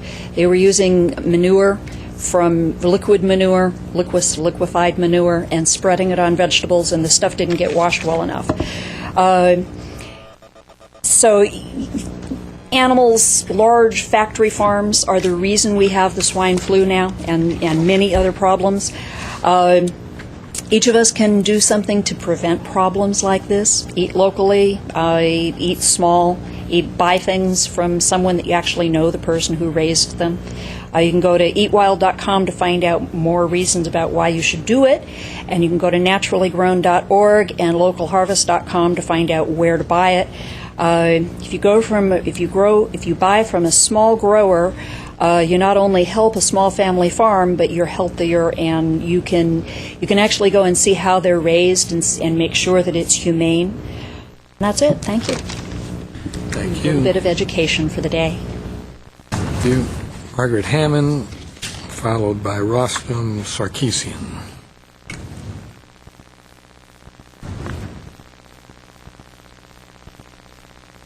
Good evening, Mr. Mayor, members of the council, staff, and the audience here out in TV land. My name is Margaret Hammond, and I have a couple of things to run by you. One of them is being involved in a lot of things in the city, including, for instance, the Committee for the Clean and Beautiful, which is a city committee. I was involved in, along with some of my fellow members, volunteers really, from that committee. We went to electronic recycle that they had, that Johnny Lale at the Lexus let us use his facility, not us, but the private company who was collecting the electronic materials. And I have to tell you, I was absolutely amazed at the amount that was brought in. Huge, whatever you call those flats, that you put stuff on, and they stack them on there and then turn around and wrap them all in plastic and take them off, and they recycle them, they take the parts out of them and so forth. Very good, I'm sure profitable business, but also good for our overall the ecology. The other thing is they can take it to the Chevy Chase also. I think they take them there at San Fernando Road and Chevy Chase. They have a recycle also. But rather than throw them out in the street and leave them there and so forth, there are places that they can be taken. The other thing is, interestingly, we hear beefs about different things to do with the city, tree trimming and so forth. I see Mr. Zern looking at me. But I did have a couple of really nice guys come by this morning. They had arranged to do tree trimming on my street. Dave Wilson, the foreman, and Mark Morrow. Anyway, they had put out signs yesterday about 4 o'clock that 7 o'clock this morning they'd be there, and so everybody had to get their cars out. We only have parking on one side of our street, so believe me, there was a lot of scrambling because some people do not have driveways. I mean, on my street, I think maybe on my block in particular, most of the houses do not have driveways. You drive right into the garage off the road practically. But they were very nice. But somebody came by and tore them all down. And I had already called a couple of my neighbors to tell them, you better move your car if you don't want to get a ticket. And by the time they came, so I went out and said, I don't know who tore them down. But anyway, it was all right because my trees had already been trimmed by the company about 3 months ago. But they were very courteous and did a great job, and they've been working very hard in our area to do the tree trimming and make sure. And Dave goes by, I think there's a private contractor doing the trimming, but he goes by and makes sure that they're doing it properly and that it's cleaned up properly. So let's give them some kudos. And then on the identity theft, I want to say this. I think aside from everything else, the dumpster divers contribute a lot to identity theft. I see them out there in the morning or whenever, sometimes at night, supposedly, looking for bottles and papers and cans. And I don't care whether they're making a living off it or not. I don't want them in my trash. I don't want them in my neighbor's trash. We've all had problems with identity theft, and all they need is your name and your address and a bar on the bottom, and they can get whatever they want. And I think we ought to really enforce that. And people should know they can call the police. And I have done so with people who argued with me, and they were more than happy to come out and track them down, because that's where a lot of it happens. So I do want to mention that. And I understand there is still some feedback about the election irregularities, and I myself have something to add to that, and am making a formal statement about it, about the irregularity that I saw myself personally. And I had so many phone calls after the election. It was unbelievable. I could not believe it, from people who were working in the offices, in the voting polls, that saw stuff going on that was unbelievable. I couldn't. I said, "Are you sure?" Yeah. Well, I always want to think the best, but some of it was not good at all, and by very reliable sources. As I say, some of them working in the polls. Thank you very much. Thank you. Actually, I'd like to hear from Tamara Movesian. Tamara Movesian, followed by Rostam Sarkisian.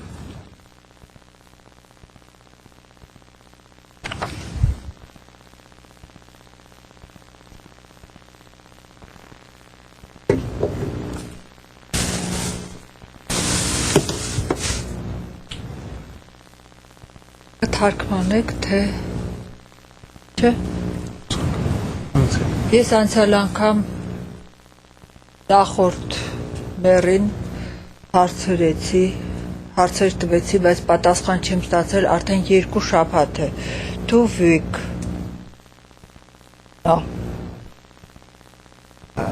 Հիմա ես չգիտեմ, այսօր նորից իմ տանտիրուհին իմ դրանս ամրացել է այս թուղթը, որ նորից ինսպեկշն է գալու իմ տունս ամսի 30-ին, բայց ոչ մի բան չի արվել, բացարձակ։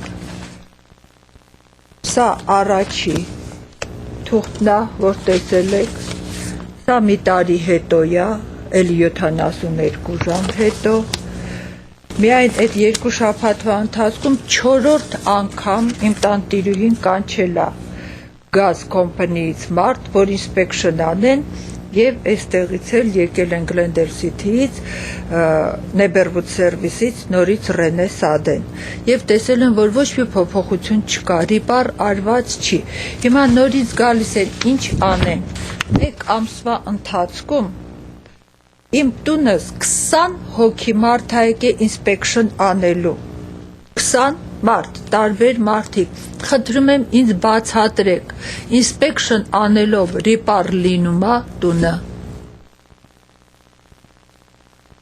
Խնդրում եմ պատասխանեք, ես ամեն անգամ գալիս եմ խոսում եմ, պատասխան չեմ ստանում։ Ես չեմ կարող անսպառ անգամ գալ այստեղ խոսել եւ պատասխան չստանալ։ Ասեք դուք ինչ մտադրություն ունեք, ես էլ հասկանամ, էլ չգամ։ Հարցի պատասխան եմ սպասում, Արտաշես, խնդրում եմ, ասեք իրենց։ Ասեցի, խնդրում եմ կանգնեցեք, որ ես հետո կարողանամ էլի խոսել։ Դե ես խոսել եմ 2 րոպե ու կես։ She's wishing to have a translation done, and I know that she had been here previously, Council, and had made a translation. I take that upon myself for not having translated and provided it for you. It's regarding an inspection issue with her house, neighborhood services. She's claiming that there was inspections. I can assure you that individuals that I am aware of in the city manager's office, as well as neighborhood services, have tried working with Ms. Movsesian and have been in regular communication. And I can see through the corner of my eye city manager nodding his head, so I can defer to him to elaborate. Mr. Starburn. Mr. Mayor, I would venture to guess that there is no single individual in the city that we have spent as much time with attempting to help as Ms. Movsesian. Inspections, re-inspections, assistance getting the gas company to inspect her units. It seems that it's literally an insatiable, continual, habitual complaint that we continue to try to respond to as best we can, but it is continual and nonstop. I dare to say members of my staff have worked with her time and time and time and time again, hours and hours and hours. Some of you have met with her. It goes on and on and on. I don't know where the end is. I don't know what we can do to appease this lady. We do continue to take her complaints. We do continue to respond. But I will tell you, it reaches a point where you wonder if we had to spend this much time with even a fraction of the residents of the city, frankly, we would get nothing else done. But again, when there are complaints that we feel need to be responded to, we try. And we will continue to do that. But I will tell you, it reaches a point where one has to ask whether we can continue to devote the amount of time and effort that we do. But we have staff, as you know, who speak Armenian, who work with her, who try and respond to her issues. Those have included neighborhood services visiting her apartment, us having the gas company visit her apartment. At times she won't let them in, and yet she continues to complain about these problems. I don't know where the end is. I honestly don't. Staff kind of gets at their wits' ends trying to be responsive, because we know that is the value we have here, is in spite of the fact that it seems to have no end to it, we do continue to try to be responsive to those complaints that seem to have merit to try and resolve them. And we will continue. Okay, thank you. Maybe you can translate that for her after the meeting. Sure. Mr. Gasaki. Thank you. Ասեք խնդրեմ, ինչ ասեց արտարոց։ Ասաց որ պարոնի ասածը ժողովից հետո ձեր համար կթարգմանենք։ Հա դե մի բան էլ ասեմ, կներեք, էսա էլ ասեմ, քանի որ ժամանակ ունեմ։ Սա նույն օրվա թղթեր են։ Խնդրում եմ փոխանցեք, թող տեսնեն։ Նույն օրը տված թղթեր են։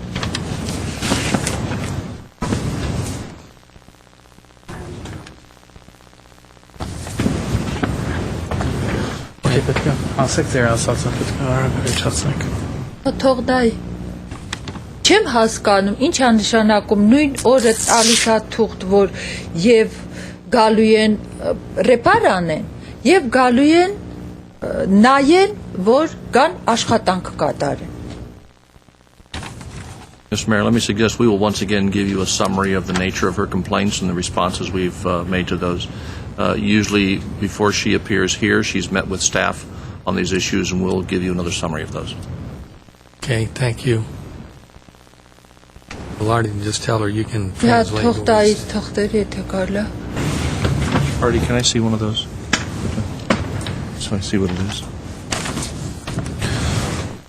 Okay, ասում պատասխան կստանա։ Հա, պլիս, ես էլ թող նայի, որ նայում է։ Դուր թող նայի։ Ես տվելա, որ ես պետք է այդ դուր թող մերը նայի Արտաշեսյան կներես, որ ես պետք է մոլդը մաքրեմ։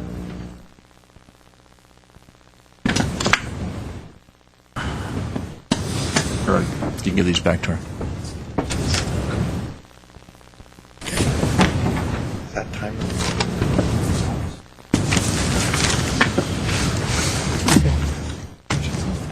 Պասեմ։ Հիմա սպասեմ պատասխանել։ Չէ, հիմա պատասխան չի ելնալու, մինչև Բայց երկու շաբաթ առաջ էլ չպատասխանեցիք։ Պատասխանենք։ Երբ։ Այս ժողովը վերջանա, մենք ձեր հետ կհանդիպենք։ Դե ես կսպասեմ։ Call the next speaker. Okay, thank you. The next speaker is Rostam Sarkisian, followed by Adrian Boswell.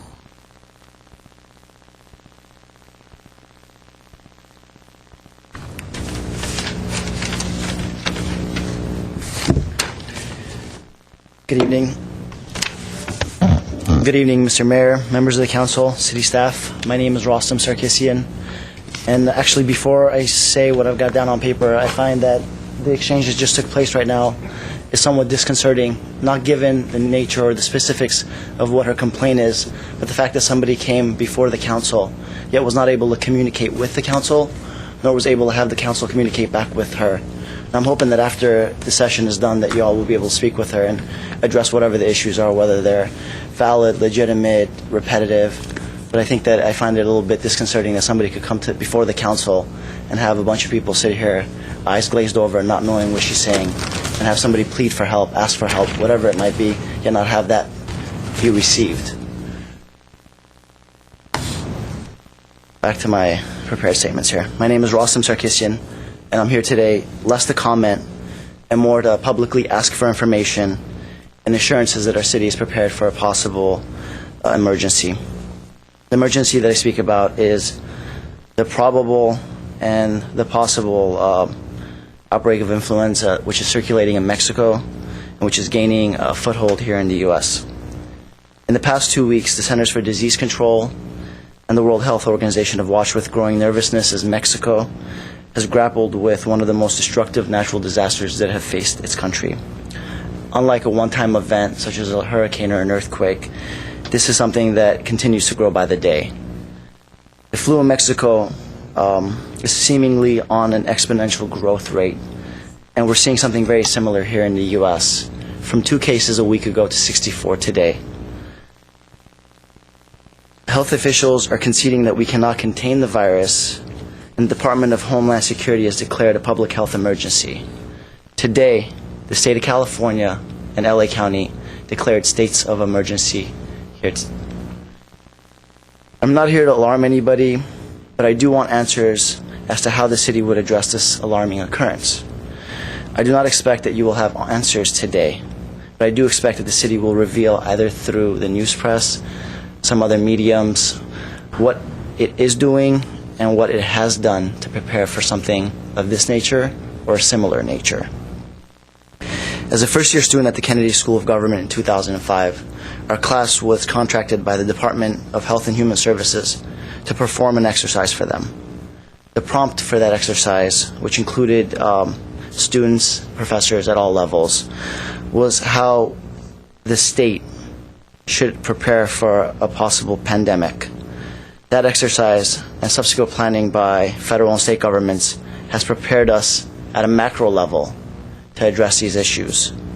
What I want to know is what the city's preparedness plan is at the local level. And with that, I have a few questions that I'd be more than happy to leave with the city manager. First, what is the city's preparedness plan? Second, are the police and fire departments fully integrated with and aware of all elements of the plan? Third, to what extent are local medical facilities, whether they're hospitals, clinics, private practices, aware of the city's plans and how are they integrated? Fourth, is there an agreement or understanding with the school district as to what would happen in the case of a possible emergency and the possible use of schools as medical search sites? Fifth, what is the chain of command in the city in case of an emergency? Have we identified who in the city would work with state and federal officials? Who would lead the city's efforts? Is there a team in place to ensure that Glendale is prepared to, as smoothly as possible, handle such an emergency? Sixth, if necessary, how will the city determine and then implement either voluntary or mandatory distancing measures for the public? Who or which agency would be in charge of that? Seventh, how will the city plan to communicate with Glendalians, especially those for whom English is not their primary language, as to what to do? And finally, what can Glendalians do to be prepared to help our city deal with a possible event? These questions and some others are things that I'm hoping the city has thought through, has worked through, and is prepared for. And I look forward to hearing what the responses to some of these questions are in the course of the next couple of days. Thank you all for your time. Thank you. Adrian Boswell.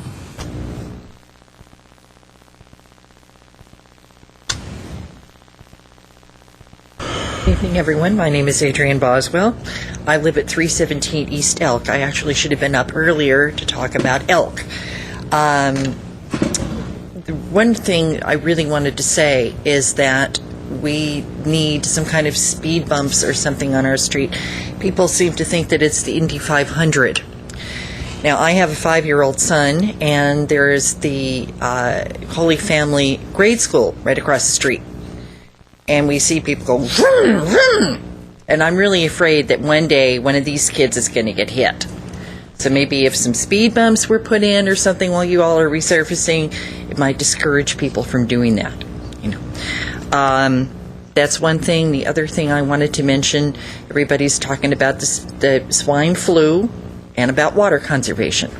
Well, one thing we can do, we can kind of kill two birds with one stone.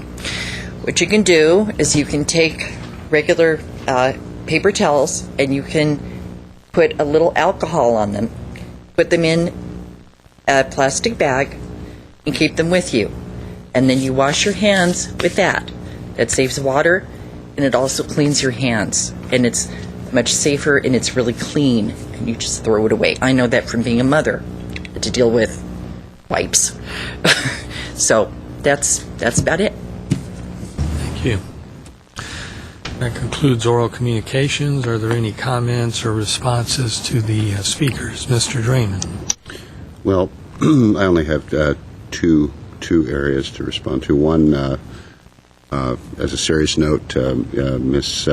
Hanson, we were joking a little bit about the dishes, but in terms of your question about the issue of those documents that you think you may have, that is what the Glendale History Drive was all about. And so you'd want to, and that's an ongoing program. So you can go into the Central Library and talk with the staff there. Short of that, you can email Cindy Cleary, Director of Libraries, and they will help you to either donate those or to reproduce them so that you can keep the originals and donate the I see you want to get rid of them. All right. Well, anyway, that's exactly the kind of thing that would go into our special collections. The other issue I wanted to just touch on, and I think I will ask our city manager, Mr. Starbird, was Mr. Sarkisian's questions and his comments.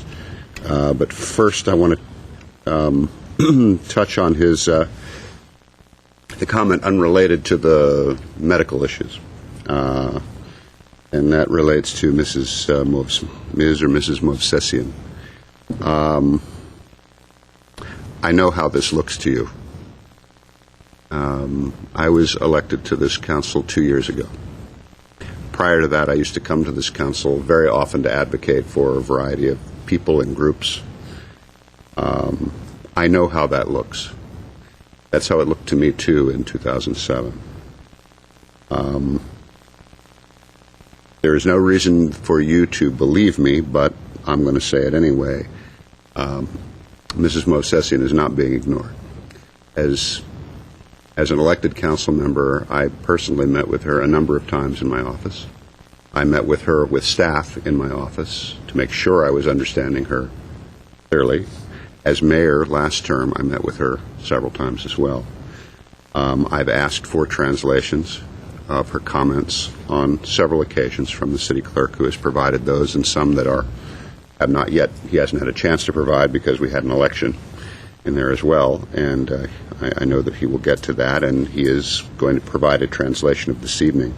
The policy with regard to translators is something that was set by this council, but a different configuration of council members prior to my being elected. And I've brought the tape, the archive of that when I was elected, actually, and played it here, so that the public and my colleagues on the council could be reminded of what their exact comments were, each council member, and how they voted on that. We are complying with the law, but more than that, in this particular case, it is the issues that are raised tend to be issues like, not exclusively, but like, there are ants in my apartment. My landlady isn't nice to me or won't say hello back to me, and these kinds of things. And there are certain things the city can't get involved with. I mean, if there are legal issues or rental issues and things that we have some kind of jurisdiction. But we haven't stopped with just that. We have also tried to get her any number of types of assistance. But it is ongoing, and it has seemingly infinite permutations of areas of concern. It's almost like you want to say everybody has a hobby, and this particular Ms. Movsesian's hobby seems to be us and the city staff in this department, and we do try. It's not a matter of ignoring. It's a matter of dedicating tremendous amounts of staff time to it. We continue to do it. With regard to the health issue, I think those are legitimate questions, and they're particularly so because right now that's what's on everybody's mind, and it does make you ask, what are the city's policies, and not just because of the swine flu issues, but other issues as well that are of an emergency nature. And I would like to ask the city manager if I don't know that you were taking notes on all 9 or 10 of those questions, but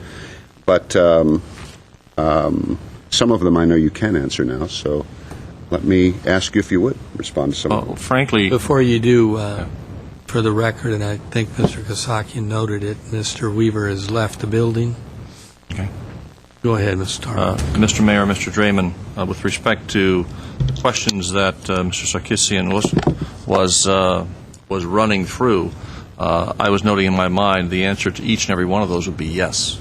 Whether it's planning, whether it's a plan, whether it's policies in place relative to how we would deal with anything from a biological attack to a pandemic.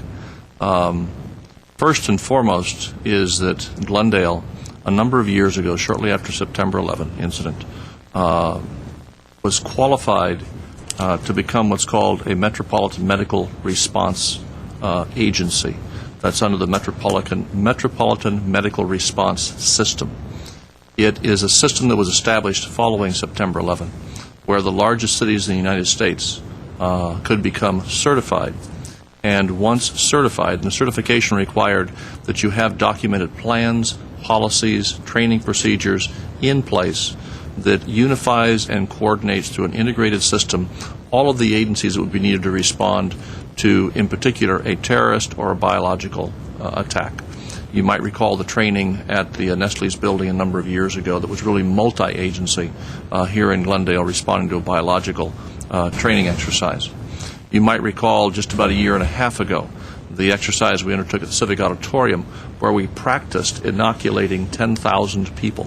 Literally what we did is we had individuals circulate through to see what time period it would take us to inoculate, I think, virtually 10,000 people.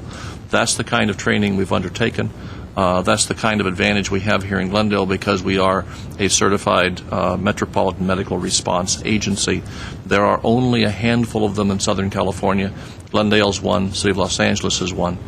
In addition to having to meet certain standards to maintain that designation, it also means that we are a repository for medical and biological supplies in case there should be an incident. And those are also maintained and funded by the federal government. So I think, frankly, residents of Glendale can feel relatively assured that of most cities, Glendale is most prepared to respond to these kinds of incidents. We noted earlier on the city and fire department's website information on the swine flu issue. This is not the first incident of this nature that we've had. A couple of years ago, there was concern about a different strain of flu at a time when there really wasn't adequate vaccination. You might recall that. I think it's been 3 years ago. At that time, frankly, we coordinated very closely with the county health department and as a result put procedures into place that we're utilizing today to assess the level of threat that our community could face from this. We're monitoring it very closely. Just today, multi-departments and staff met to go through that assessment of where we stand and what we need to do to make sure that we are kept up to speed, as well as what we need to do to put information out to the public so that they can stay abreast of the situation. So in a nutshell, I feel comfortable that Glendale is very well prepared as an agency as best we can in this type of setting to respond and keep our residents up to speed. Just to finish up, there are two other points, Mr. Starbird. Yes. One relates to language and how we deal with various communities within the larger community where there may be language issues, how we deal with that or whether we are prepared to, and also the schools. Those were two other issues that we Yes, well, the schools are part of the agencies that we integrate and coordinate with. In addition to that is the hospital and the social services agencies, which gets to the second question of language, coordination with agencies that reach out to various aspects of the community. In addition to that, our emergency service providers have access, such as in our dispatch center, to multi-language services so that we can be sure and provide services in those cases where it's affecting a portion of our community that English is not their primary language. So once again, I feel very comfortable that both with respect to written procedures and policies, to training that's in place, as well as to our systems for continually assessing the level of threat that Glendale might face, I think we're very well prepared. And then lastly, Mr. Mayor, is the issue that was raised regarding, it wasn't quite how it was worded, but it's how I interpret it, is given the level of alarm, I guess is the right word, and discussion, and the fact that it is on people's minds, what can the City of Glendale do to let them know that we are prepared for this particular issue, that we are looking at it, and that we are in good shape on this particular topic? You've seen several speakers here tonight on this issue, and we've heard lots of individuals in terms of giving you their opinions as to how to deal with it, what to do, what not to do. Some of them are absolutely correct, some of them are not, some of them are there, their holistic or whatever, I don't know what adjective to use, version of how to deal with preventative issues. It might not be bad for the city to include something on its website, on GTV6, and organizationally. Mr. Mayor, Mr. Draymond, we'll do that. Our staff literally met just today from the multi-departments to put together both the assessment as well as action steps that we can take within the organization as well as public information to the community, and we'll apprise you of that. In fact, we'll pull a report together for you. Any other comments or responses? Ms. Friedman? This is to the lady who came to talk about elk and the speed bumps. There's a traffic safety workshop coming up in a week or two that the city's hosting, and there's also a process that people can go through to have their street evaluated for traffic calming. So I'm going to ask the city staff to get with you and be sure you have all that information. The TPC member. I'd be surprised if elk hasn't been evaluated. Steve. Maybe it hasn't, but I'd be surprised if it hasn't. Any other comments? Okay. Mr. I actually would like to make a comment. We do, as Councilmember Draymond mentioned, whenever someone comes up and has an issue, maybe it's not apparent on TV screens for individuals watching at home, do ask individuals to give us their phone number. We may not contact them here right now in the council chambers during the course of a meeting, but we do follow up with individuals who come here with concerns, and that goes for all departments. I know for a fact sometimes city attorney has stayed here afterwards for a number of minutes. Director of planning and public works, as well as staff from the city manager's office, will oftentimes, it's not uncommon for us to stay after the meeting is over, after the cameras and lights have been shut off, and some individuals have gone home to work out some of these issues with our residents. One of the issues I had was one that Ms. Hammond brought up regarding the elections, and I know that was referenced by Mr. Weaver. I'm eager and I welcome any discussion about how we can always improve the elections process in the city of Glendale, and I think we made tremendous strides, as was evidenced by the website and other work that we've done, including doing the outreach to all members of our community to make sure that they know when to vote, how to vote, where to vote, and ensure that their votes are counted. I do find, however, troubling, implications that there are individuals out there that have knowledge of fraudulent behavior that's going on and do keep it to themselves. We do take reports in our office and then refer them to the city attorney's office and then subsequently to the district attorney or to the Secretary of State. I find it troubling that individuals will say that they're receiving the calls. If there are individuals who are calling Ms. Hammond, we'd urge them to also call our office, to call the voter fraud line, which we've clearly placed on our website. The phone number is 1-800-345-VOTE or 8683. Again, that number is 1-800-345-8683. That is the Secretary of State's Election Fraud Investigation Unit number. And again, we post that and give that out at all our polling locations. City Manager Starbird was actually at a meeting of our elections team, which is comprised of over 30 city staff who are armed with walkie-talkies, clipboards, and a number of other devices to ensure that electioneering does not occur on Election Day, that go to all 57 polling locations that we have throughout the city. And I find it interesting that of some of the instances that were alluded to, we didn't hear of any of those brought up specifically, any egregious violations. Mr. Starbird, you can jump in if you want to. So the only thing I will say is that, to talk anecdotally and say that, there's this issue, but we won't talk about the issue until this comes up. If you know of anything that's happened or anything that's currently going on, I think as a citizen of the city, you have an obligation to inform the proper authorities. And to not do that is, in order to cast a pall of doubt upon the process, is disingenuous at best, and I don't know what at worst. So that's all I'll say about that. A motion to adjourn. Second. We are adjourned.